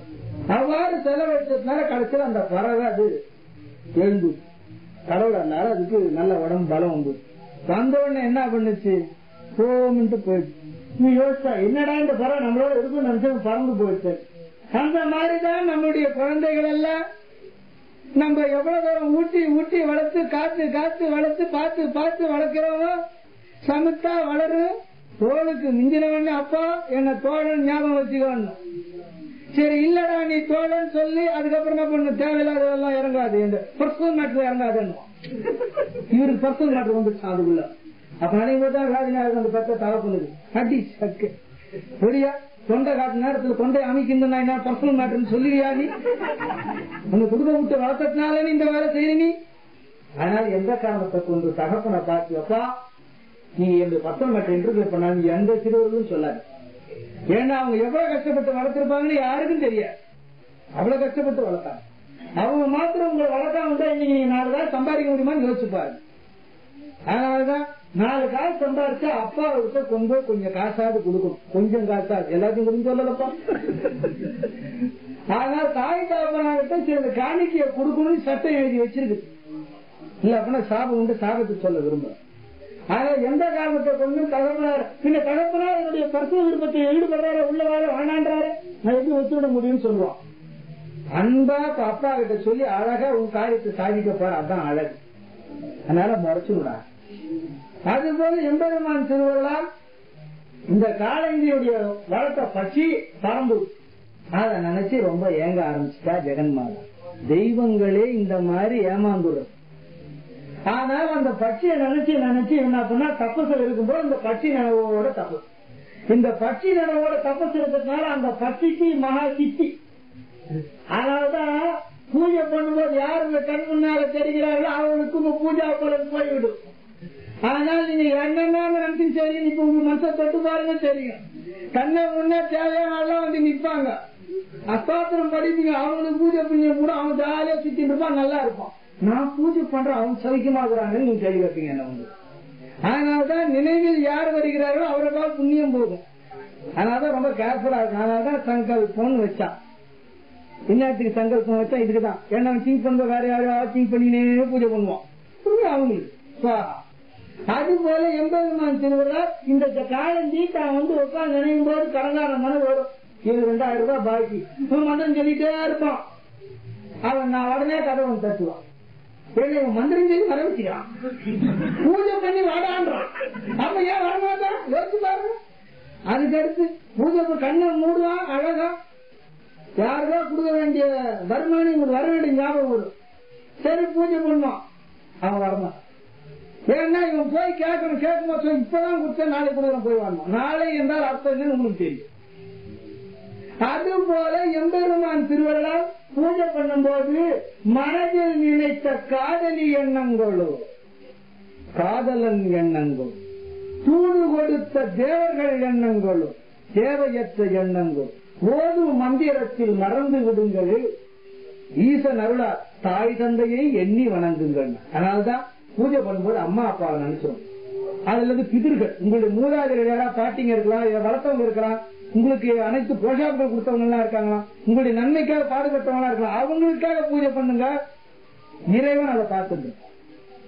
அதுபோல உங்க காலண்டி அந்த பட்சியை நினைச்சு பூஜை பண்ணா அந்த பட்சிக்கு நிறைய சித்தி வந்து, இந்த சித்தி வந்த பட்சி என்ன பண்ணுச்சு, நேரா வந்து கிருஷ்ணகிட்ட வந்து கிருஷ்ண பரமாத்மா சந்தா உட்கார்ந்து இருக்கார்.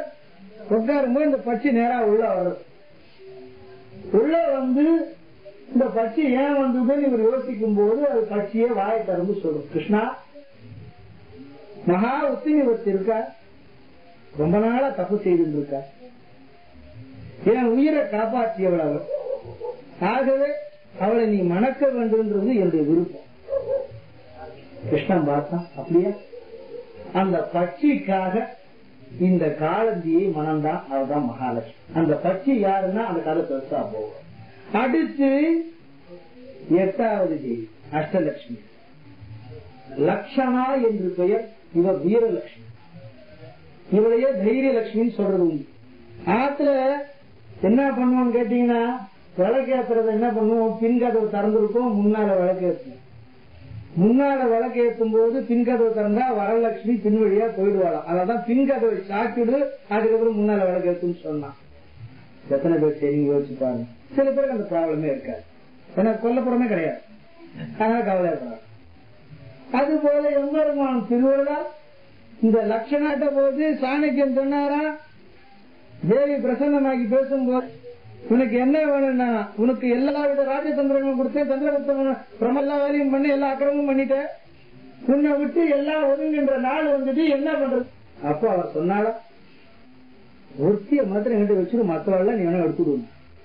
சரி யாருன்னு கேட்கறேன், தைரிய லட்சுமி மாத்திரம் என்கிட்ட கொடுத்து மற்றவெல்லாம் எடுத்துடு. எல்லா லட்சுமியும் எடுத்துட்டு போயிட்டாராம்.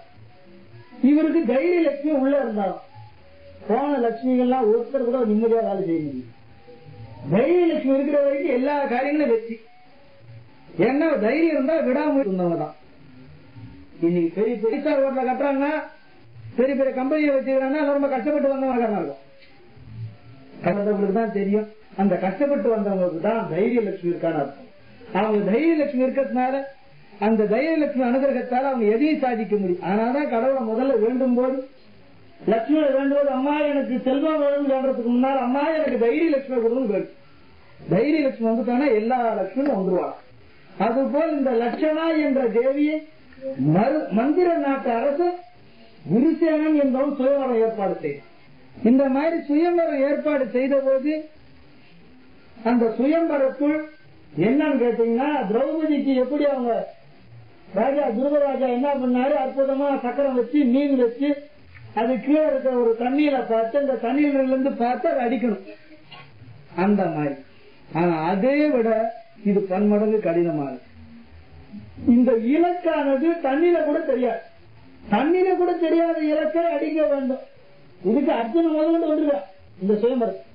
அது போல எல்லாரும் பார்த்தாங்க, எல்லாரும் கிட்ட போனாங்க, இலக்கே இல்லாம எப்படி இலக்கை அடிக்கிறது. ஆனா சுத்திட்டு இருக்குது அந்த சக்கரம் கரெக்டா அடிக்கும். ஒரு குழு கொடுக்க மாட்டேன்னு எல்லாரும் கேட்கிற மாதிரி குழுவே கிடையாதுங்க. அப்ப என்ன பண்ணுவாங்க யோசிப்பாங்க. இந்த சக்கரம் அமைக்கிறதுக்கு முன்னால் இந்த சக்கரம் என்னன்னு கேட்டதுன்னா, கிருஷ்ண பரமாத்மாவை சின்ன குழந்தையா இருக்கும்போது அம்மா யசோதா நதிக்கு அழைச்சிட்டு போய் அங்க ஒரு சின்ன ஒரு படுக்கை போட்டு அவன் படுக்கை வச்சுட்டு ஸ்நானம் பண்ணி ஜலம் எடுக்க போறாங்க. அப்போ அவங்க போயிருந்த ஒரு வண்டியில சக்கரம் ஒன்று இருக்கு. அந்த சக்கரத்தில் ஒருவன் உள்ள போகுன்னா ஒரு ஆசை. சகடாசு கோவில் தரிசனம் பண்றதுக்காக அப்பாரி பண்ணும்போது மூழ்கிட்டார். அந்த அம்மாவுக்கு என்னென்னமோ தோங்கு, எல்லாம் தங்கம் வெள்ளி எல்லாம் கலந்து இந்த காலத்தை தாண்டுவோம். அந்த அம்மாவும் அப்படிதான் இருப்போம்.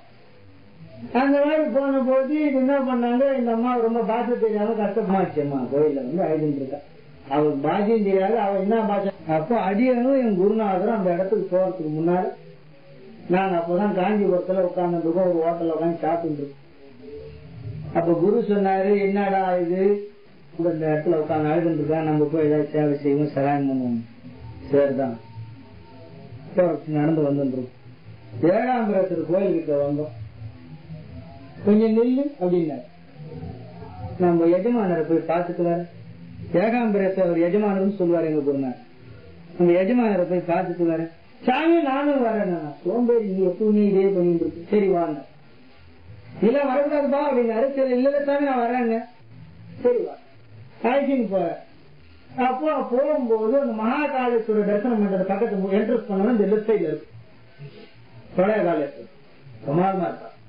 அவர் பக்கத்துல 2 பேரு நம்ம ஐயப்ப சுவாமி கோயிலுக்கு போற மாதிரி கருப்பு சட்டை கருப்பு வச்சு போட்டு குளிச்சுப்பா. 2 பேர் உட்காந்து சுவாரஸ்யமா பேசிட்டு ரொம்ப சுவாரஸ்யமா பேசுறாங்க. எங்க குரு ஐயா என்ன பண்ணாரு, இப்படி போய் சுவாமி தரிசனம் பண்றவா சுத்தி திருப்பி சுத்தி இப்படியே வந்தேன். சரி நம்மளும் சொல்லலாம். நானும் பின்னால போனேன். 2 சுத்து சுத்தினார், 3 சுத்து சுத்தினார், 4 சுத்து சுத்தினார். சுத்தினே இருக்கிறாரு. இல்ல இவர் சும்மா சுத்துறாரு, இவர் அதிகமா சுத்த மாட்டாரு, சுத்துறாருன்னா இதை விஷயம் இருக்கும் சொல்லிட்டு என்ன பண்ண, நானும் சுறுசுறுப்பாப்ப சின்ன பையன் அறா என்ன வேற ரொம்ப சுறுசுறுப்பா பின்னால பண்ணு. இப்பெல்லாம் என்னால ஓடி இருக்க முடியாது. ஆனா இப்பெல்லாம் நடக்கதான் முடியும். அது வேற சுறுசுறுப்பா ஓடின. அவர் சுத்தி சுத்தி வந்தா இந்த 2 பேரும் உட்காந்து சுவாரஸ்யமா பேசிட்டு இருக்கா. ரொம்ப சுவாரஸ்யமா பேசிட்டு இருக்கா. ஆனா இவங்க மாத்திரம் ஒரு கண்ணு பார்த்துட்டு சுத்துறா, வேற எதையும் கவனிக்க மாட்டேங்க. சரி இவங்க 2 பேரும் மாதிரி ஒரு நோட் பண்ணி சுத்துறாரு சேடி மாதிரி. என்ன சாமி ரொம்ப நேரம் சுத்திட்டு ரொம்ப இழப்பாடுற மாதிரி அவன் கலக்க போய் உட்காந்த. ரொம்ப டெக்னிக்கல் வே அப்படி இருக்கு. காம போயிருந்தா உட்காந்து கையை காலான்னு அவன் பக்கத்துல தூண்ல உட்காந்து அவர் உட்காந்தா நான் சும்மா இருப்பேன். நான் போய் உட்காந்து அவரை காலை பூச்சி விடுற மாதிரி போய் உட்காந்து அதான் வீட்டு இல்ல பண்ணி போறாங்க சுத்தி வளர்ந்தாங்க. இந்த சுத்துவான்னு சொல்லிட்டு போறாங்க பயத்துல அப்படி நேரம் கால் நீட்டு நேரல கொஞ்சம் காலை பிடிக்கிற மாதிரி. இந்த 2 பேரும் சுவாரஸ்யம் இவங்களுக்கு முதுகு பின்னால் நாங்க இருக்கோம். இந்த 2 பேரும் சுவாரஸ்யமா பேசுறேன். நம்ம புத்தி தான் ஒத்தி கேட்கிற புத்திய ஆதில இருந்து இன்னொருத்தர் கேட்கறதுக்குமே சாதி வச்சு நம்மளுடைய இன்பான் கேரக்டர் நான் சொல்ல அவிக்க சொல்றேன். எங்கடி நீ சென்றாலும் அப்ப அவரவர் என்ன வினைகளை பேசுகின்றார் என்று எண்ணிடாமல் தன்னை பற்றி பேசுகிறாரா என்று கேட்க அருந்து நான் ஒதுங்கி இருப்பேன். யார் எது பேசுறா என்ன பண்ணுவாங்க, நம்மளை பற்றி தான் பேசுறாங்கன்னு நினைச்சுப்பாங்க. இது இன்பான் கேரக்டர் எல்லாருமே இருக்குது. பஸ்ல எவனா ஒருத்தன் பேசுறான் அப்படின்னு பாருங்க, நம்மள பத்தி சொல்றாங்க, அவன் எவனோ ஒருத்தன் பத்தி பேசணும், அது சத்தியம் பாருங்க, எல்லாரும் அவங்க சத்தியம் பார்க்கணும், அவன் யாரோ சத்தியம் பார்த்து சொல்லியிருப்பான், நீங்க சத்தியம் பார்க்க ஏன் ஒரு பேக பாருங்க, ஒருத்தன் அடியன் ஏறும்போது ஒரு அம்மா நிசி அம்மா பெரம்பூர்ல ஏறினாங்க பாவம், அந்த பேக் ரொம்ப நல்லா தாய்வான் பேக் ஒரு தனி ஷைனிங்கா இருக்குது, அதை எடுத்து ஏறினாங்க, பேக பாருங்க, அவன் இருக்கிறவங்க பேக் எடுத்து பாத்துக்கிறான். அப்பதான் நினைச்சேன் மக்கள் அவங்களை பற்றிதான் பேக சொல்றான்னு நினைச்சுக்கிறான்னு. அது போல இந்த அம்மா என்ன இங்க பேசிட்டு இருக்கும்போது நாங்க 2 பேரும் உட்காந்து, எனக்கு அதுல அவளுக்கு என்ன பேசுறோம்னு நான் திங்க் பண்ணல, இவரு காது வச்சுட்டாருங்க. ரொம்ப கேஷுவலா உட்காந்து காலை நீட்டுற மாதிரி, இப்படி போற மாதிரி, இப்படி முன்னாள் ஆடுற மாதிரி, வயசாக ரொம்ப வலிக்கிறீங்களா இருக்கிற மாதிரி அப்படி எல்லாம் பண்ணிட்டு இருக்கிறேன். நான் காலதான் இதெல்லாம் பண்ணிட்டு இருக்க முடியுமா? சரி சரி காலதான் அமைக்கிட்டு இருந்த போது அப்போ கையை வச்சேன், கையெல்லாம் கொஞ்சம் அமுக்கிறான்னு சொல்லி இப்ப கை வச்சிருந்தேன். சரி இந்த கையை பிடிச்சிருந்து நல்லா ரொம்ப கெட்ட நிக்கிறேன், நல்லா ஃபர்ஸ்ட் கிளாஸா அவங்க பேசுறது அப்பா அவங்க சொல்றாங்க, இங்க வந்த வேலை இன்னும் முடியலையா? ஏன் முடியல? இந்த கோவில்ல ஒரு ஆள் இருக்கான், அவனை கூட்டின்னு போகணும்னு வந்தேன், கூட்டின்னு போக முடியாது, நான் நினைச்சேன் கல்யாணத்துக்கு குருகுல கூட்டின்னு போக நினைக்கிறேன். அப்போ பக்கத்துல இருக்க சொல்றான், ஏண்டா அந்த வடகத்திக்காரன் உள்ள அவங்க நம்ம அந்த மாதிரி இவனையும் அமைக்கிற வேண்டியதான் இந்த குளத்துல ஸ்நானம் பண்ண போவானே. அது வரைக்கும் எனக்கு தெரியல, என்னமோ நினைச்சேன். அப்பதான் தெரிஞ்சுட்டு இவங்க 2 பேரும் டூப்ளிகேட் ஷாட் மாஸ்டர்ஸ். ஏன்னா யமலோகப்பட்டினத்தாள் இவனுங்க நல்லா நம்மள மாதிரியே இருக்கிறான், வித்தியாசமே இல்லை, கடவுள் ஒரு சின்ன வித்தியாசம் கூட கிடையாது, நல்லா நம்மள மாதிரி அழகா சட்டை போட்டு ஜிப்பா போட்டுக்கலாம், கருப்பு ஜிப்பா, அவ்வளவுதான் வித்தியாசம், கருப்பு வெட்டி. இந்த மாதிரி இருக்கிறோம் அழகா கிளீனா சொல்றான், கண்டா அந்த வடஞ்சிக்காரன தண்ணியில் அமுக்குன்னா அந்த மாதிரி இந்த குருவில போய் குளிக்க போக அமைஞ்சிருக்கான். ராஜா காமா கையை காட்டு காமா சரி கையை அமைச்சு, அதே அதே இவர்கள் விதியை முடிக்கின்றவர். விதியை எப்படி அந்த வடதிகாரம் விதியை முடிச்சவங்க. சரி ராஜாதான் இப்படின்னு இவங்க இவங்கதான் யமலோகத்து ஆளுன்னு ஃபர்ஸ்ட் டைம் நான் பாக்குறேன்ல, அதுக்கப்புறம் கோடி தர பாத்துட்டேன். அதனால முதல் தர பார்க்கும்போது ராஜாரே இவங்க யம தர்ம ஆளுன்னு நம்பர் 2 பேரும் காணக்கூடாது, அந்த இடத்துல மறந்துட்டான். இது அனுபவத்துல பார்க்க. அது போல எம்பெருமான் திருவருளால் இந்த இலக்கை கண்ணுக்கு தெரியாமல் எப்படி அடிக்கணுன்றதுக்கு விஷயங்கள் சொல்ற உண்டு. அதை இந்த கண்ணன் எப்படி தெரிந்து கொண்டான் என்பதற்கு இது ஒரு சம்பவமா சொன்ன. அது போல முடிக்கின்றவர்கள் எல்லாத்துக்கும் ஒரு காரணம் வச்சு ஒரு காரியத்தை செய்யறாங்க. அதுபோல் ஈசன் திருவருளால் இந்த வீரலட்சுமியுடைய அனுகிரகத்தை பெறுவதற்காக இந்த வீரசேனன் சுயவரம் வச்சு சக்கரத்தை வச்சான். அப்ப எப்படி இவர்கள் தண்ணியில மூழ்கி ஒருத்தனை சாவடிக்கும் பிளான் பண்ணாங்களோ அதே மாதிரி இந்த கண்ணனை அழிக்க வேண்டும் என்று அந்த சக்கரத்துல அந்த சூரம் போடணும். இது பாசிபிள்றாங்க, அது பாசிபிள். ஏனென்றால் அவர் ஒரு உயிரை எடுப்பதற்காக எந்த கருவிகரணங்கள் கிடைச்சாலும் அதை வச்சு யூஸ் பண்ணலாம்.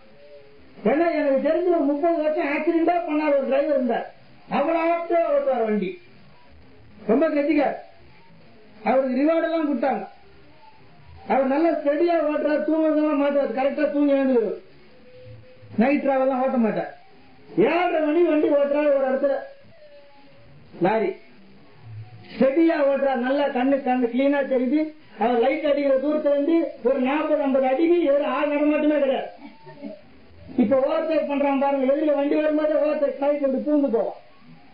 நான் சொல்ல அடிச்சு கலியில எங்கன்னா ஒருவனை வென்று செல்லலாம் என்று எண்ணிட மாட்டார். செல்லும் முன்னே வருவான், அங்கு வைப்பான், வளைவான் பாம்பு போல நெளிந்து போவான். இது நன்றா இருந்தால் சாக மாட்டானே. கட்டடிக்கிறான். என்ன கட்டு மாட்டீங்க? யார் கட்டி அடிக்கிறது? வீட்டுல வரணும் கட்டி அடிச்சுக்கிட்டு. அது போல யோசிக்காம ரொம்ப ஸ்டெடி டிரைவர், 30 லட்சமா ஒரு சின்ன கேமரா போட்டிருக்கிறார் அவர் வண்டி மேல. அவர் ஹெவியஸ்ட் ஏரியாதான் ஓட்டி இருக்கிறார், 10,000 வண்டி ஓட்டி இருக்கிறார். அங்கதான் கீரல் போடுறதுக்கு ஸ்பெஷல் இடம். அந்த இடத்துல ஒரு பிரமாதமா வண்டி ஓட்டிக்கிறார். ரிவர்ஸ்லயே வண்டி எடுத்து ரொம்ப தூரம் வண்டி, அந்த மாதிரிலாம் வந்து கிளீனா ஓட்டுறாரு. ஒரு கொஞ்சம் தூரத்துல போகும்போது கண்ணுக்குள்ள எலும்பு ஒண்ணு போச்சு. அப்படி போறதுக்குள்ள அவ்வளவுதான் ஆண் சத்தம் கேட்டு பிரேக் அடிச்சா யாரும் இருக்க மாட்டேங்க. 40 அடி வரைக்கும் ஆள் கிடையாது. அப்ப பாருங்க, அந்த தர்மராஜா ஆட்கள் இந்த லாரியில இவங்க கோர்ட்டு க்ளோஸ் பண்ணணும்னு எழுதி வச்சுட்டான். அவ்வளவு ஸ்டடி டிரைவர் இன்ன வரைக்கும் எந்தவித ஒரு தவறு வழக்குமே இல்லாத ஓட்டுற ஒரு கண்ண என்னமோ அப்படி கண்ணை 3 நாள் அதுக்குள்ள பிரிச்சு அடிச்சுட்ட. அது வரையும் ஆளே கிடையாது. எங்க வந்து உண்டானே தெரியல. அதனால இந்த தர்மராஜா ஆட்கள் எல்லாம் யார கருவியா பயன்படுத்தி என்ன பண்ணுவாங்கன்னு நமக்கு தெரியாது. அதனால்தான் மிருத்யுஞ்சய மந்திரத்தை விடாமல் ஜபிச்சுட்டே போகணுமா. ரோட்ல போகும்போதும் வரும்போதும் வண்டி ஓட்டும் போது திரையம்பகம் கஜாமக சுகந்தி முஷ்டிவர்த்தனம் ஊர்வாரகம் வந்தனா மிருத்யு முக்கிய நாமத்தாத்துன்னு வரும் மந்திரம். எல்லாரும் இந்த மிருத்யுஞ்சய மந்திரத்தை சொல்லணுமா. அந்த மிருத்யுஞ்சய மந்திரத்தை சொல்லிட்டே போகணும். அப்படி இல்லை நமசிவாயன் வாழ்க நாதன் தாழ் வாழ்க என்ற ஒரு ஸ்லோகம் பெருசா வரும். இப்பொழுது என் நெஞ்சில் நீங்காதான் தாழ்வாழ்கள் பெருசா வரும். அதையா ஜபிச்சுட்டே போகணுமா. ஆனால்தான் இந்த இறைவனுடைய அருளால் தர்மராஜாக்குடைய அக்கா என்ன மாதிரி ஒர்க் அவுட் பண்ணுவாங்கன்னு நம்மளால தெரிஞ்சுக்கவே முடியாது. அதே மாதிரி என்ன நான் போயிருந்தேன் கேதாரநாத்துல எப்போ போயிருக்கணும். ஒரு சாட்சி நான் நிறுத்தாம என் கதை வேற இன்னைக்கு நான் இங்க உட்கார்ந்து இருக்க மாட்டேன். அந்த மாதிரியும் காப்பாற்றுறது பகவான் எல்லாரும் உண்டு. அதுபோல் இந்த சகடாசூரன் கரெக்டா அந்த வண்டிக்குள்ள பூந்து கிருஷ்ண சமாரம் பண்ணணும்னு வந்துட்டான். வண்டி குருன்னு ஓடியாரு. ஒரு சக்கரம் மாத்திரம் கைட்டிங்க அந்த இடத்துல. இப்ப சினிமால காட்டுறான் பாருங்க, டக்கு டக்குன்னு மறைஞ்சு டக்கு டக்குன்னு வந்து பாரு. அதே மாயா பஜார் மாதிரி ஆயிப்போச்சு. எல்லா சினிமா மாயா பஜார்.